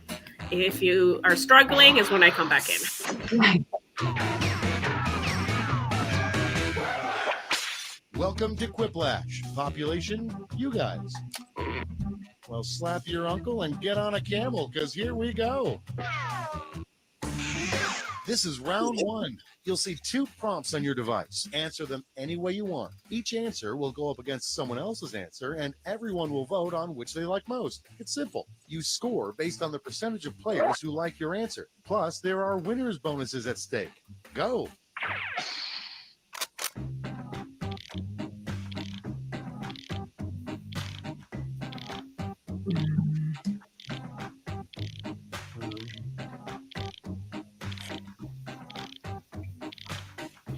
So yes, answer the questions on your phone. There's a series of them, and that timer is telling you how long you have.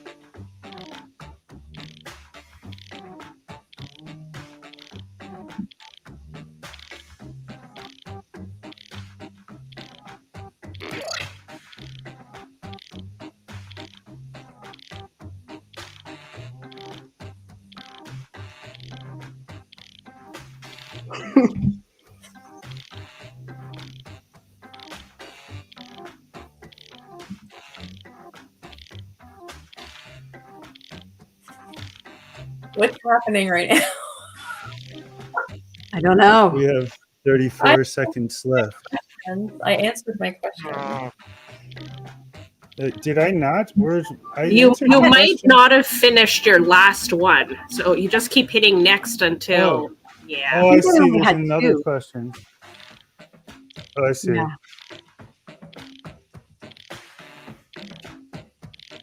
How many questions are there? I had 2. I had 2. Okay. Okay. Well, I don't know. I'll just say something, anything. Oh, there we go. Let's take a look. The first prompt is... Okay, everyone, vote for your favorite.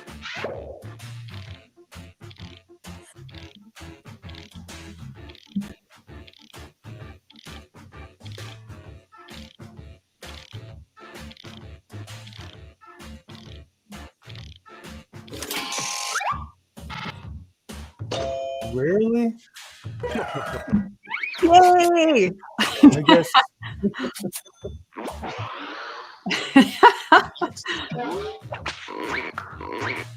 Vote on your devices.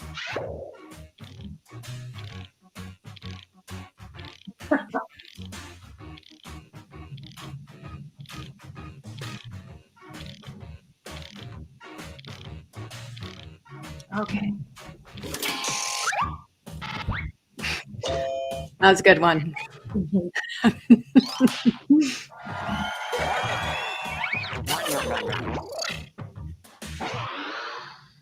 Next up.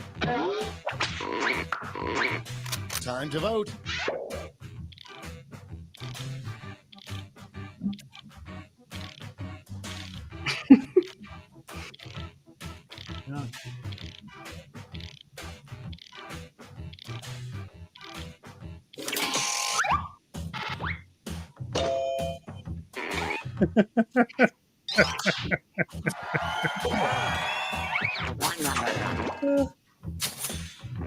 Yeah.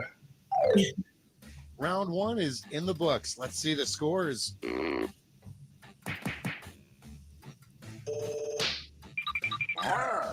Nice. Nice. On to round 2, where all points are doubled. Doubled, I say.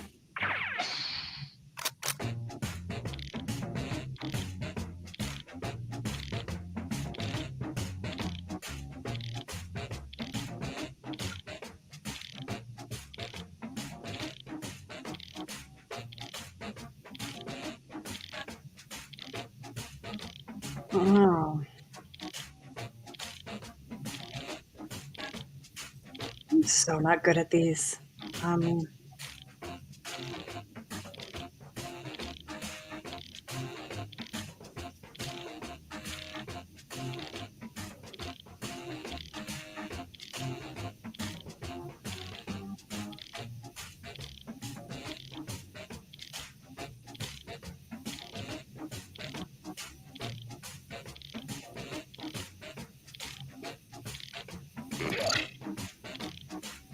Shoot.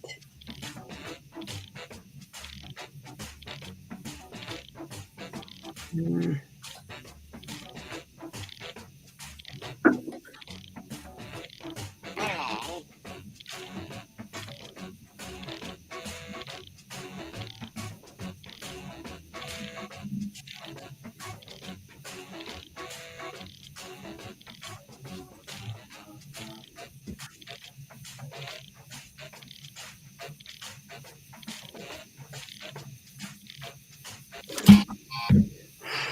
Okay, it's time for some quiplashing.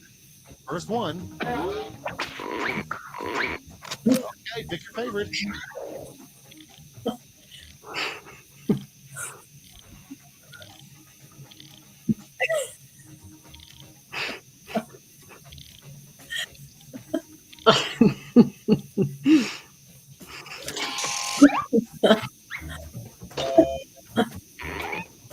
It was pretty bad.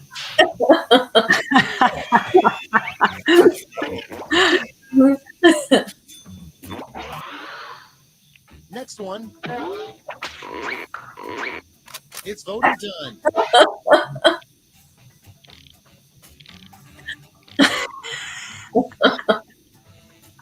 I wish I had that question. I'd have been better at that one.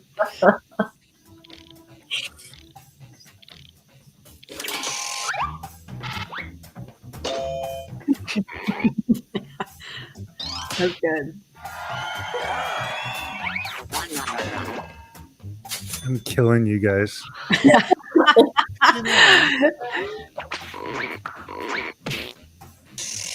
Oh, I did put an answer.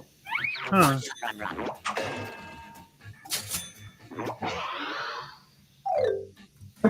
Reach the end of round 2. Let's see what happened.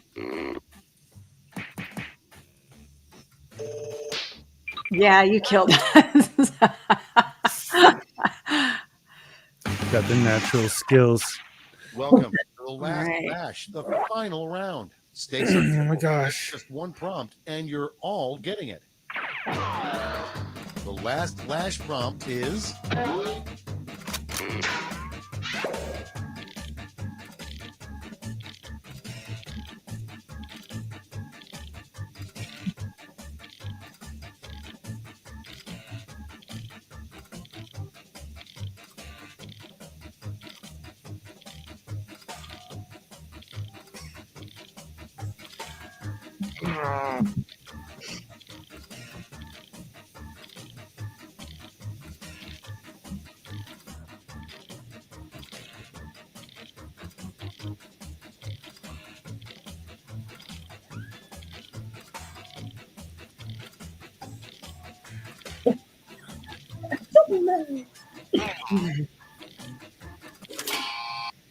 Whoops. and You here's missed it.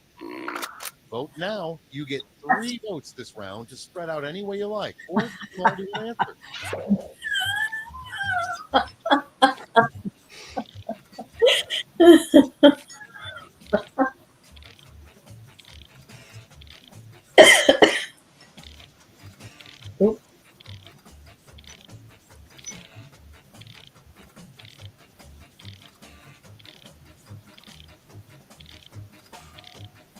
I still don't really know how to vote. Yeah, right. I'm not sure either.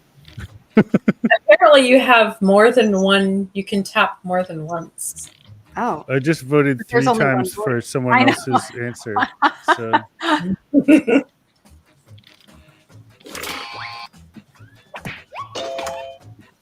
you deserve it. Yeah. I'm like, what's the nursery rhyme? Something about sheep. Yeah.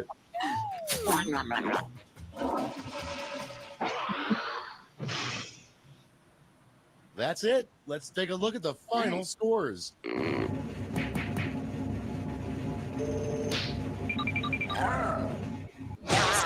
Still toasted us.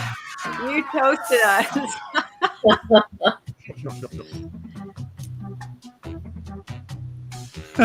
Yeah, that's not my zone of genius. Figuring out answers to Yeah, me either. creative answers. I don't think we've ever had such a clear winner. Very clear. Like much closer in scores, but it's okay because the next game is completely cooperative. So I'm going to give you a quick explanation of how this one works. In order to not blow up, you need to be very explicit in what you're seeing on your phone, because everyone's going to have a different set of instructions. So Dave might have page 3, Carrie Ann might have page 1, Carrie might have page 2, and you have to read them in order, because if you don't, you will blow up. If you don't read all of the instructions before you start cutting wires, you will also blow up. So make sure to read everything and make sure you say all the instructions. And if you manage to get past the wire cutting, also the wire cutting rule switches. So one round, someone like Dave has it, another round it might be Carrie Ann. So also be cognizant of that. There also is rules sometimes where it's like Carrie is not allowed to cut green wires. Dave is not allowed to cut black wires. So be cognizant of those rules. Those can trip people up. Questions? I might suck at this one.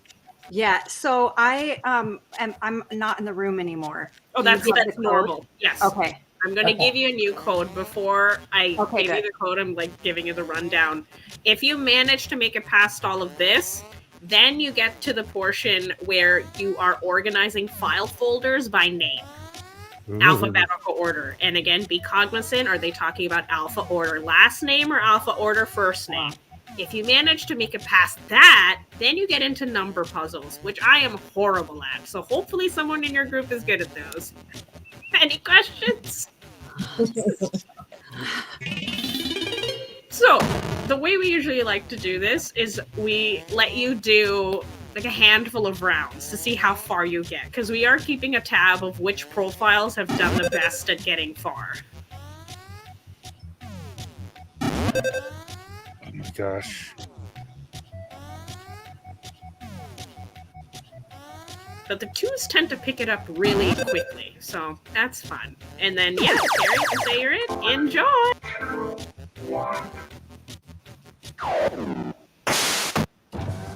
It's all bombs all the way down. Defuse them until you explode. I'll just stand here and watch.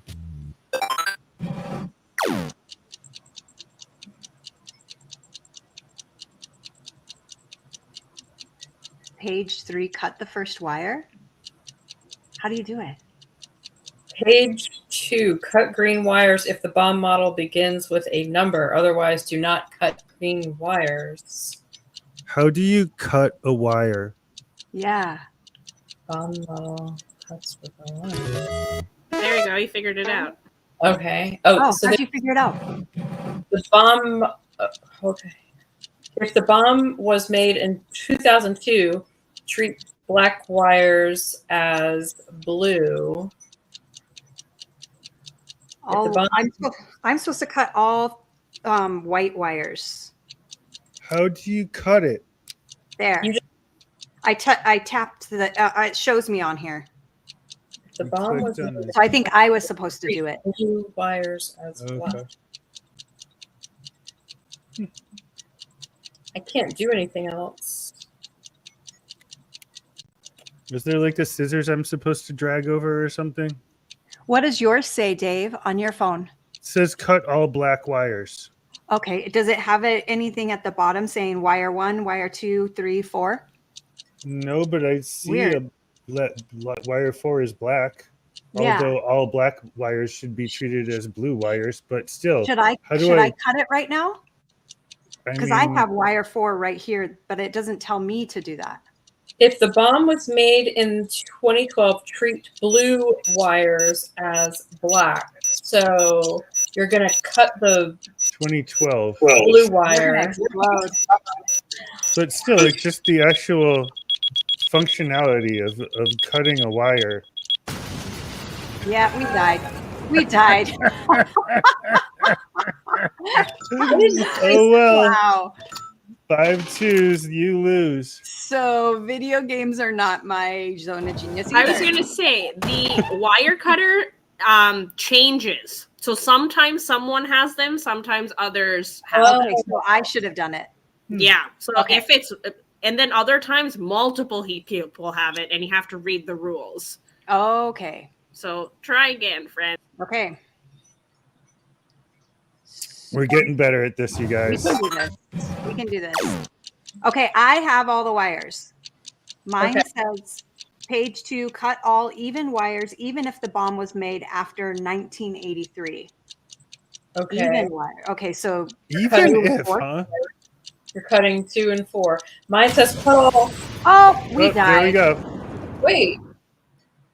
Why? We overanalyzed it, I think. You're not cut the second wire, we even if needed another to rule do says it you should. faster. Oh, so we need to read all of it. We need to all read our rules. all the rules before you start cutting. Okay. And mine said not to cut the second wire. Okay. You know what? We got this, you guys. We're not going to die this time. Okay. Cut all odd number wires, page 1. Ooh. Okay, page 2. Do not cut wire 2, even if page 1 says that you should. And this one says page 1 is supposed to say even instead of odd. Okay, so odd. 4? I think so. What does yours say again, Carrie Ann? Cut all odd number wires. And then what did yours say, Dave? Page 1 is supposed to say even instead of odd. Okay, so just number 4 then. Oh, yeah. Okay. All right. Who's cutting it? I don't have it. Do you have it, Dave? Success! Third time's a charm. We didn't die for once. We didn't die. I have the wires. I have page 3. Page this 1 says cut the third wire if it is green. Excuse me. Wait. Page 1 says cut the first wire if it is white. Nope. Okay, so now what does yours say, Dave? Cut the third wire if it is green. And then what does yours say? It says cut the second wire if it is yellow. So we're only cutting third wire. 3. Oh my God. Okay. We're going home for dinner tonight. Mine is page 1. I do not have the wires. I have the wires. Page 1 has a typo. Please swap the numbers 1, 2, and 1. So swap them. Okay. So it says prioritize cutting wires in this order. 2, 3, 1, and 4. What did we need to swap? 2 and 1. So instead of... So we need to cut them in the order of 1, 3, 2, and 4. Mine says cut all wires that are not red. Gosh darn it. I thought we had figured it out already. Oh. Whatever. I'm sorry. I told you I was going to suck at this. I was going to say third time the charm, fourth time the charm, whatever that is. The third and fourth time, but not the fifth time. Oh, I have the wires again. Okay, let me. Tell me when to do it. What's page 1? Cut all the wires. Okay. Page 2, do not cut the first wire, even if it is white. Okay, mine says cut the third wire if it is red. So I think we're supposed to cut 2 and 3. 2 and 3. Okay, yep. I'm doing it. Woo! Good job, guys. Teamwork makes the dream work. Who has page 1? I do. If there is a green wire present, cut the first wire. Okay. I have page 2. If there is a red wire present, cut the fourth wire. Okay. So right now we're cutting 1 and 4. Mine Yeah. says if there is a white wire present, cut the second wire. Oh, so we're cutting all of them. Really? Wait. No, sorry. We're cutting 1, 2, and 4. Yeah. So Okay. I'm doing it. Okay.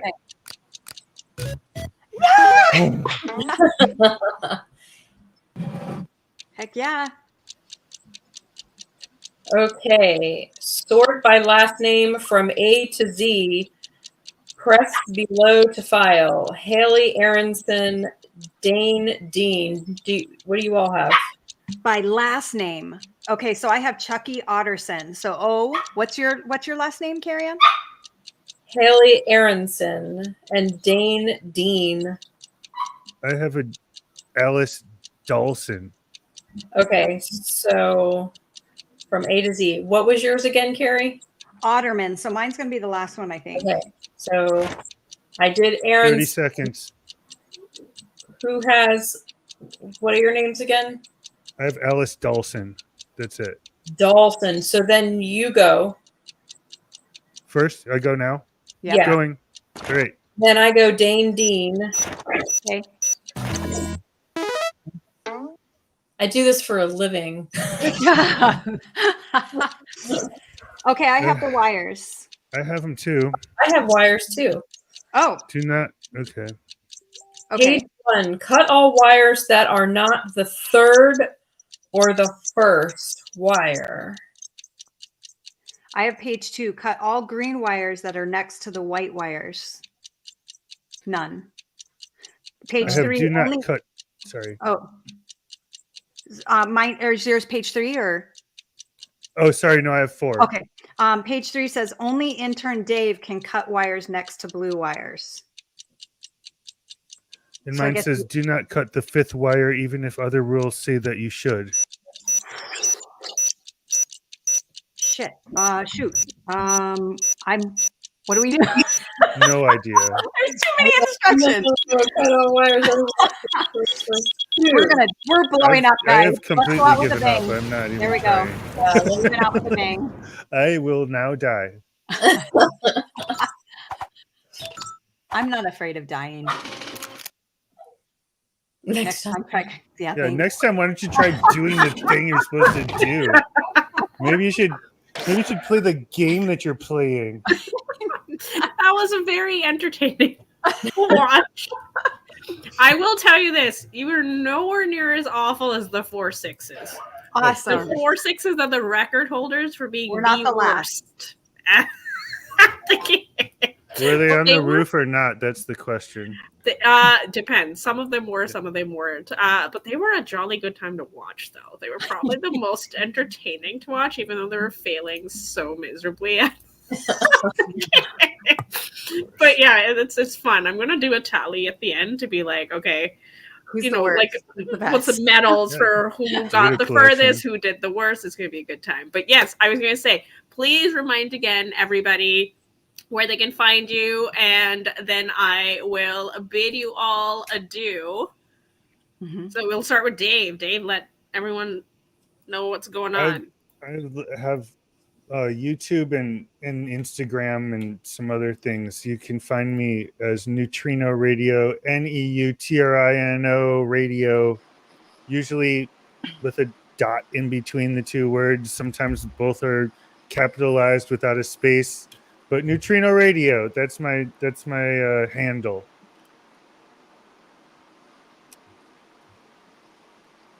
Whoever wants to go next. Oh. You can find me on Instagram. I have a new astrology account, which is Carrie Schultz Astrology. I have Carrie Schultz Art, and my personal is hey with 3 Y's _ Carrie _ Ann.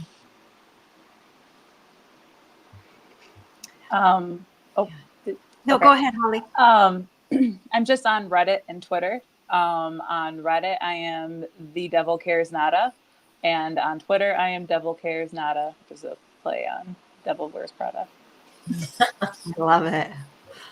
As I mentioned, I'm not on any social media, so you can check out my website at www.thebeautyway.com. And it's with an I, not a Y, in beauty.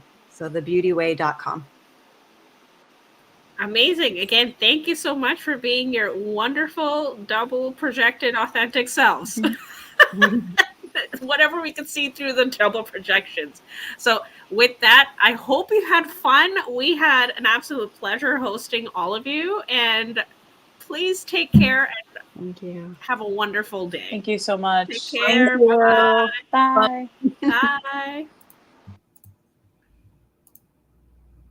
Okay, with that said, now we oh no, there they are. I'm supposed to play tag with our next co-host. Ready? Boop, boop.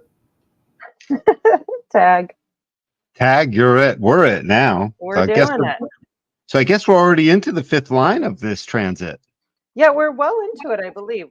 Yeah, so it means we're gonna miss most of next week's. So I'll just mention a little bit about it. Probably I'll feel compelled to, but yeah, every like 5 or 6 episodes, we end up skipping a week one. since Yep. there's 6 lines in each transit. So after that amount of time, it's just like whoops a doodle. We'll catch you next year. It's a little leap year every 6 weeks. Yep.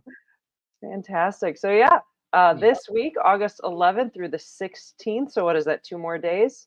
The sun is in gate 4 and the earth is in gate 49. I love this transit because it marries up 2 things that people wouldn't see as necessarily in opposition. And so compelling the world these last few days and now through tomorrow is the need to formalize the principles, make logical the principles, install the principles, and they have to be for higher purpose. They just won't be viable if they're not. That's interesting. Yeah, because I know gate 4 is like youthful folly and it's possibilities. A friend of mine has this and she's like cross of explanation and she's constantly just shooting out potential explanations for things. And like 50% of them, 90% of them might not be at all a viable thing, but it's a possibility. It's a possibility. It's a possibility. So it's interesting to recognize that the polarity for gate 4 is gate 49, which then has to have tribal value. And actually, it's a heavy gate. 49 is the butcher. I mean, 49 is the marriage bond. It's the value that allows 37 to actually help get work out of the 40. It's a big deal. I just like that this is a juxtaposition because gate 4, the youthful folly, formalization, not only a logical process, but it's so youthful, it's immune from prosecution. Mostly. Yeah, there's such an innocence about it. It's just a possibility and a possibility and a possibility. So there's a playful youthfulness and an innocence about it. It's the perfect thing to go with the heaviness of 49. If you think about it, 49 is so heavy. If it stood by itself, people would be like, "Oh no, come on, more of the heavy deal. Can we keep it light?" And youthful folly does that. It's the perfect interesting. accent. Yeah, there's like a natural balancing, and that's one of the many reasons I love going through this, like, walking around the wheel with you and actually understanding the relationship between these 2 polarities, right? Because they're 180 degrees. They're exactly opposite each other on the wheel, It's very interesting, and like the different patterns that come through and how they balance one another in that relationship between them. It's amazing. Yep, like watching it go. Yeah. All right. So this week, the sun is in gate 4, youthful folly, formalization, the energy to beguile and succeed despite ignorance, freedom from retribution. And I feel like that speaks to the innocence of it. It's an ajna gate. It's part of the collective and sharing, or collective circuitry, which collective we always think sharing, and it's part of the understanding or the logic circuitry. Its connection is with gate 63, which is doubt, and the 63-4 together make the channel of logic. Gate 4 applies mental awareness to questions fueled by doubt about the future, formulating logic's answers. Each answer, each formula is only a potential, which must eventually be tested and substantiated by facts. Yeah, and this it's really think about gate 4. What's it what's on the other side of gate 4 is 63. So it's catching the pressure.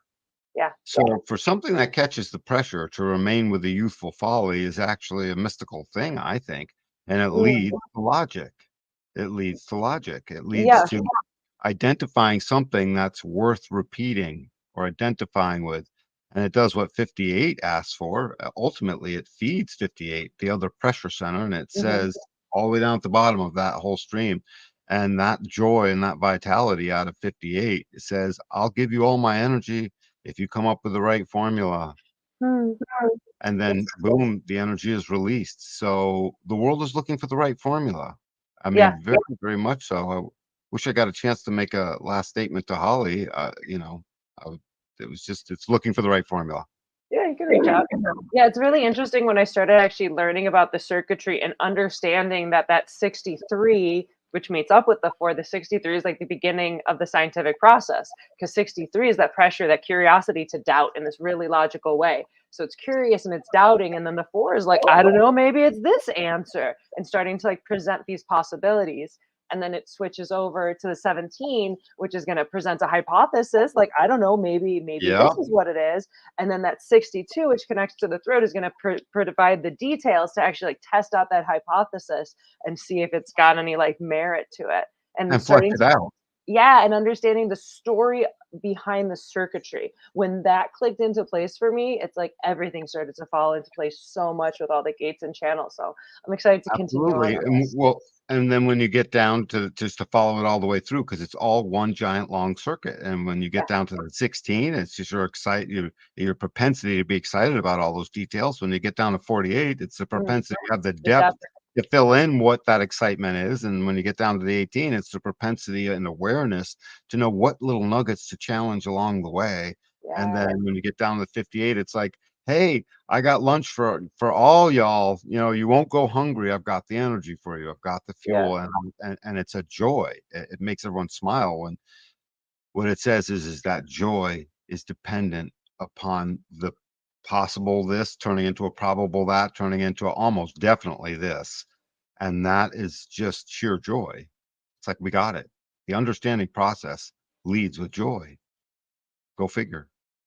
God, I love the whole process. That leave it here on this slide, but that whole process slides into what you're about to read in 49. It slides into the support of this.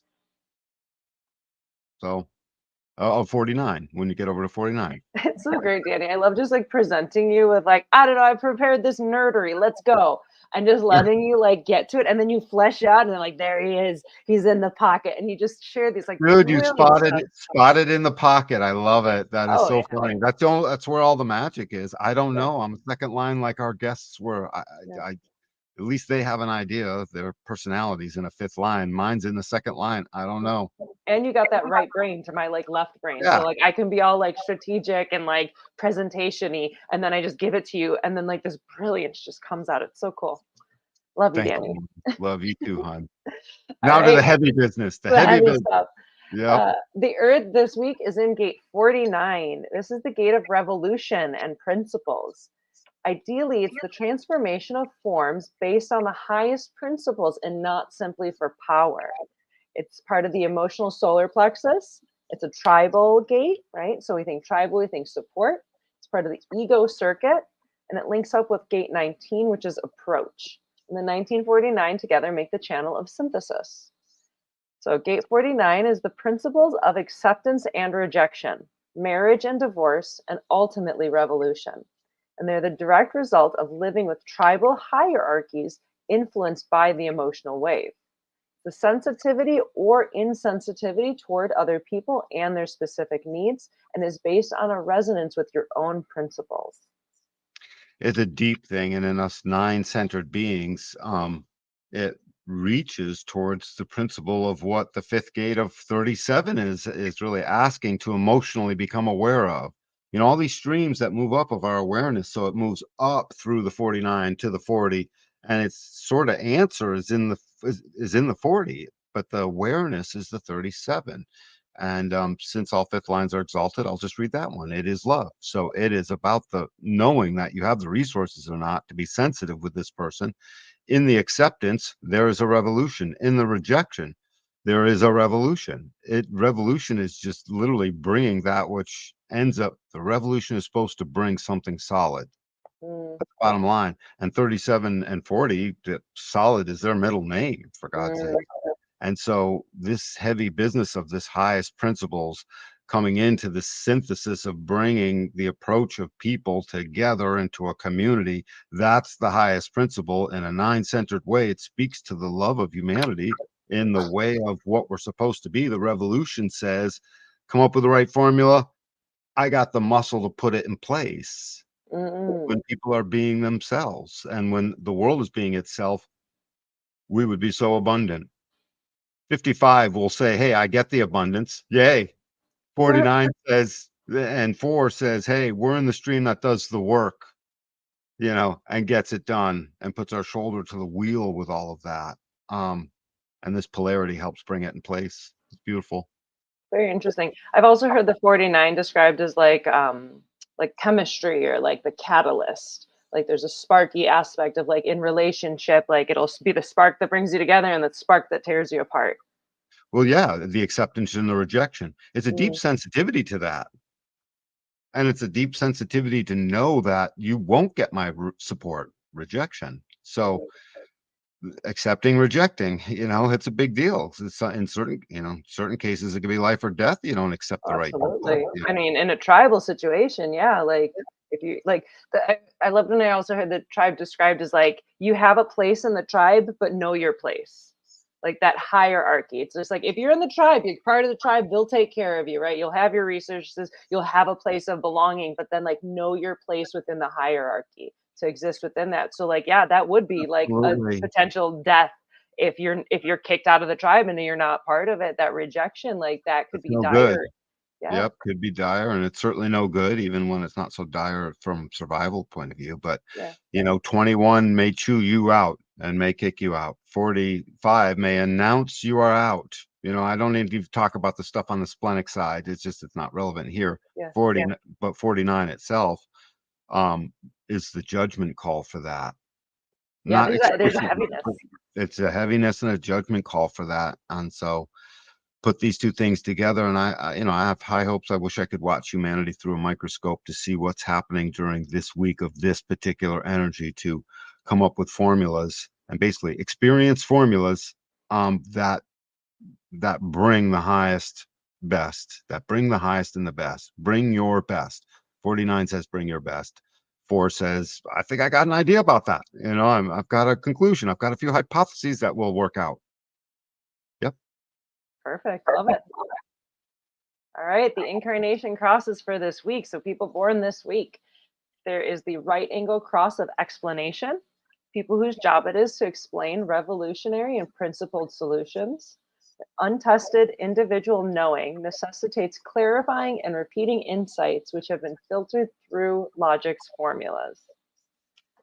Then we'll have the juxtaposition cross of formalization. Individuals who inspire you with their creative ability to create formulas and see unique patterns that can empower a new direction. Finally, on the transpersonal side, we have the left angle cross of revolution.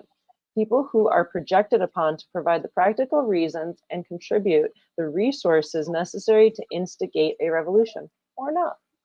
The revolution of acceptance or rejection, the revolution of bringing love into the forefront and harmony, the revolution that gets all the stuff done in a logical way such that abundance can be achieved. I mean, we're all looking for that abundance and that way towards beauty.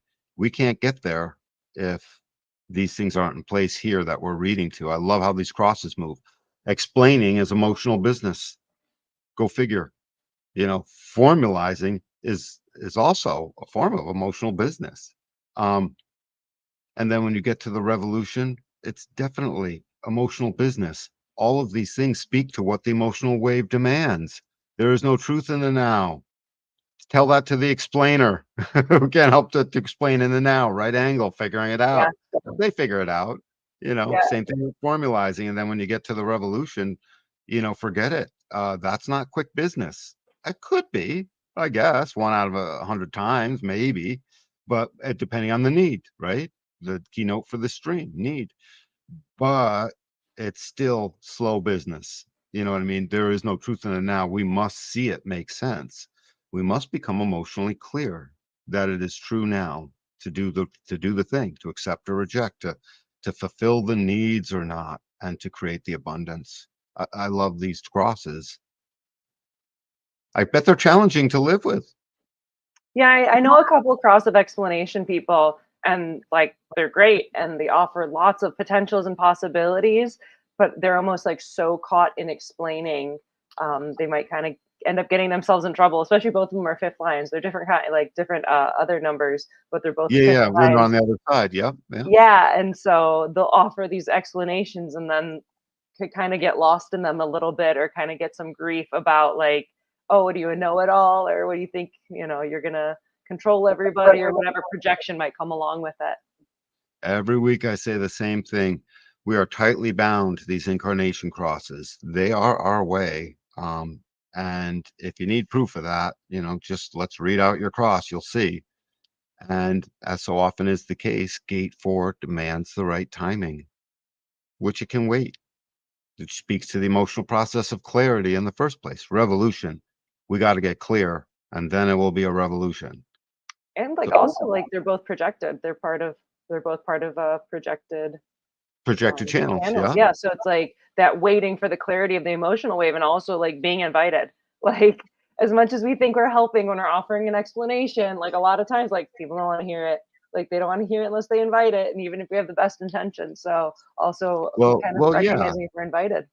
absolutely. And as they're invited through that time spent, becoming clear, the revolution is recognized. So I'm seeing even more of the recognition capacity of these two energies in these channels. They recognize when it's the right time for the right revolution, and that's that. So let's bring the forces of good activate. That's what I say with this cross. I love it. Yep, these crosses, shall I say? Yeah. Fantastic. All right, so recap. August 11th to August 16th, the sun is in gate 4, which is youthful folly, its possibilities, its explanation, its formalization. And then we have the earth in gate 49, which is principles and values and, marriage, divorce, the chemistry, the spark. And so it's interesting because the hexagrams this week, the sun in 4 is mountain over water. So you ready to hear the little description, Danny? Well, I'm not quite sure mountain over water. I haven't seen this formalization yet. The yang with the two yins, and then I understand the water, the yang in the middle, surrounded by the waves. I sort of get that. I've always seen Earth as land masses in between the water, not the other way around. So I get that that's part. cool. Yep. All It right. just says youthful folly seems to be embedded in the fluidity of the water. Yeah. All right. The pure spring rises under the shelter of the mountain. It doesn't know where it's going, yet its flow becomes steadily deeper and stronger. In the same way, a noble one nurtures personal character and strength with the fruits of going forward and taking action. Learning comes from experience, not in the form of ready-made answers. Principles don't have value unless they meet the highest and best purposes. That's what I hear out of all of that. Speaking to gate 49. That one's to 4. That's but in the pair to 49 though, yeah. Yep. No, to me, it literally spoke to 49. So I'm seeing. Okay. Yeah, I'm just seeing right through that polarity. I mean, that across the wheel from each other. Oh, that's beautiful. Yeah, I love that. Because that spoke exactly to 49 to me. Yeah. So fascinating how like these connections. That was the I Ching language, right? Yeah. Well, this is from the I Ching. Yeah, those crazy I Ching guys.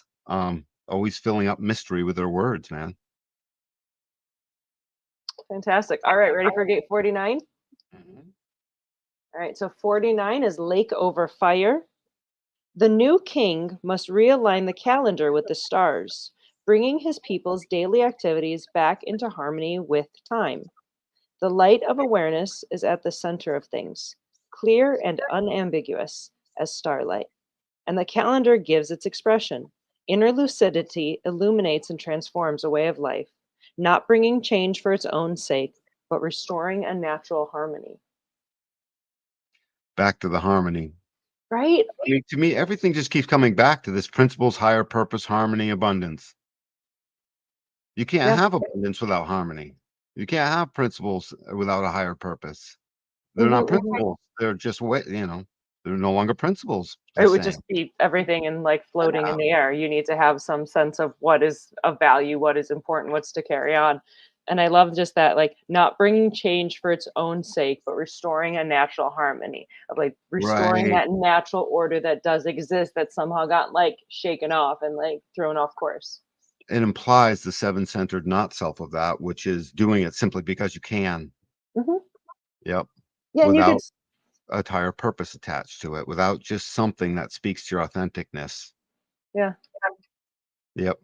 A 4 doesn't have to be very authentic because it's just random in a way. Mhm.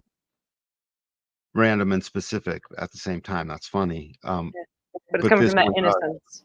Yeah, but this one does. 49 does. Principles do have to have that. So, I love that. me likey. Well, this is a lot to have is the thing. It's a lot to sort of have to go over when there's only 2 days left. What do we go into after this? After this, as I recall, is 29 and 30. 29 and 30, and I think that's contagion. I'd have to double check all the things, but I trust your judgment because you know these memorized more deeply than I do. Yeah, 29 and 30. Cross of contagion, right angle cross of contagion. So what does this say in the movement? In the movement, when you got your shit down, I'm not supposed to swear. I Oops. think we're allowed to shit. Okay.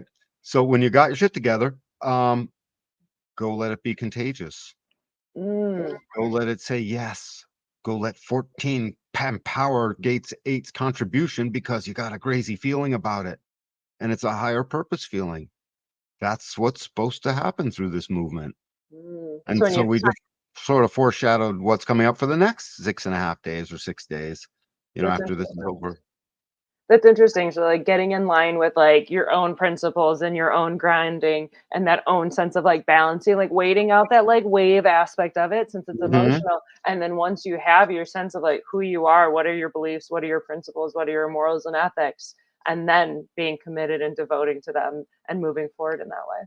Yeah, moving forward into the contagious getting it done, putting the work together. Essentially, it's very much generated with that 14 there. And it speaks to the tribal process waiting out its wave. I love this. And you know what? It marries up this cross and where we are, this polarity across the way from each other, the 49 and the 4, marries up the thing that Ra would always make fun of how they don't like each other.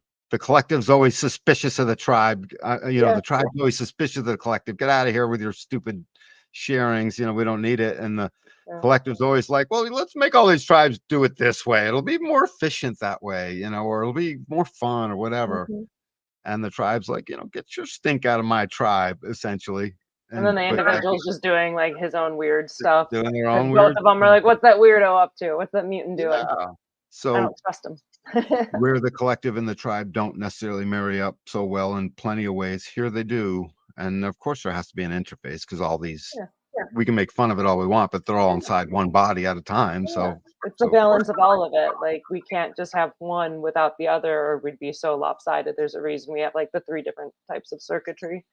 Higher principles lead into a reason to celebrate. Let's have some contagion. In the best way. I'm done. I feel good. The cherry on top. I feel good too. Yeah, we described it. We did the thing, Moni, again.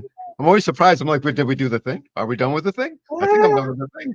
I know, right? And then you can kind of feel it. Don't ask me anything else and we'll be done with the thing. Yeah. It's fun being able to tune into it. Like, okay, and there it is in close and scene. Yeah. Fine. Fine. So, Moana, come on back. Whoop, we did it. In the dust. This is so exciting. I'm like failing out. You're filling in your highlighter. What are you looking up? I'm like highlighting my spreadsheet. She's filling in, but she finished the 5 2s, and now she's got the 2 lines left. I'm just like, it's done. Oh my gosh. We're so close. 10 episodes to figure out what we're doing. It's funny, Moan, I put in my head that you're looking at some kind of a scoreboard, and technically you are. Exactly. I The saw you looking scoreboard up, of I'm like, completion. And she's the winner. We're the winners, and everyone who came on are the winners. We're all winners. Wasn't it a special crowd? I loved it. I loved it. They were I loved fun. watching. They had a unique reserve. They just had a unique reserve, and it seemed to feel comfortable with itself. You know, with each one with the other. It seemed the group seemed to feel comfortable with itself. It didn't care that it was getting blown up. It just Nope. I felt like they was like they didn't have their time to hermit to learn how to integrate it and become naturals. It's like they're just throwing. Oh yeah, we called them out, and they weren't on that particular surface yet. It was so surface. They're like, "What's this surface? What's that surface?" It was so fun to watch, though. Right? It's so fun. Like the whole process has been just like the fishbowl thing, like you mentioned, Moni, where like Danny plays peekaboo, Jack in the Box. Yeah. It's just like question, leave, question, leave. Yeah. And I'm like, it works like chef's kiss so well. And we were talking about it, we were like, this is actually perfect for a line 2. But then I thought about it more. I'm like, it's even better for a line 4 because it's like I'm only going to be here for a little while and be chatty, and then I'm going to go leave. And I'm like, it's like he was made for this role. Oh yeah, Danny was made for this role, and then it's like extra funny with like the fishbowl thing of like the 5-2s, because like the second line is like naked painting behind the window, and the lights are on, and everyone can see, and we're all just like, oh, look at him go. Didn't you just want to stare at them all? It's like, I'm staring at you. Well, I can. I only have you for a finite amount of time.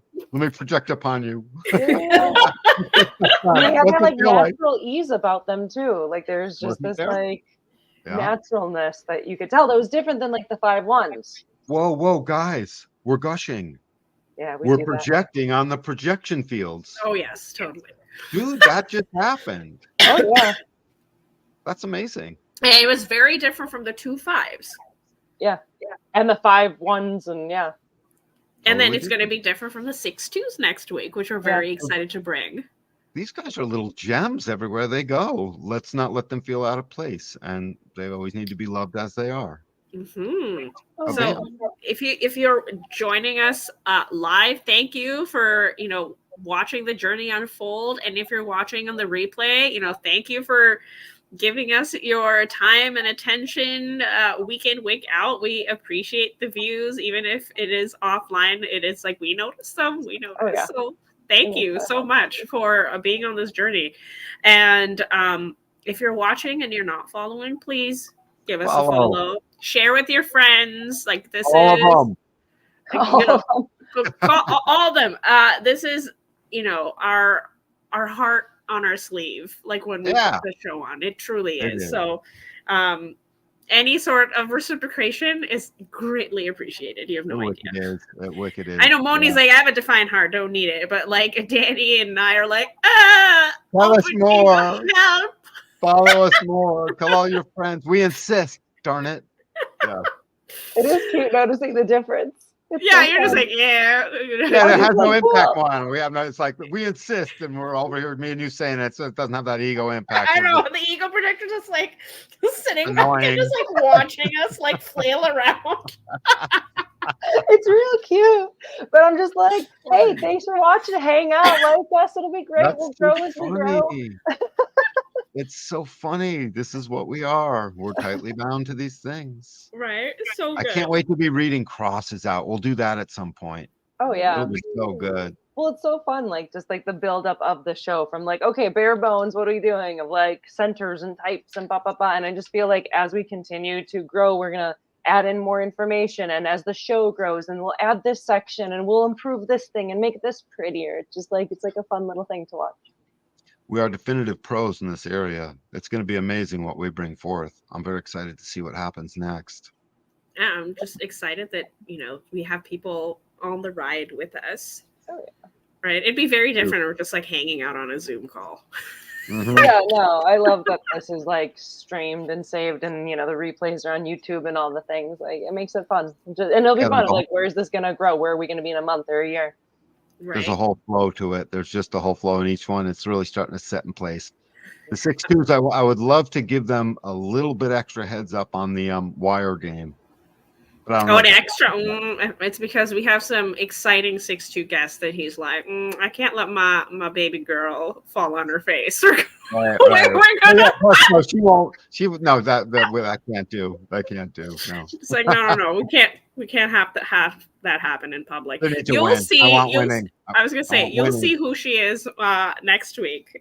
It'll be we want winning. I want our 6-2s just having loads of win.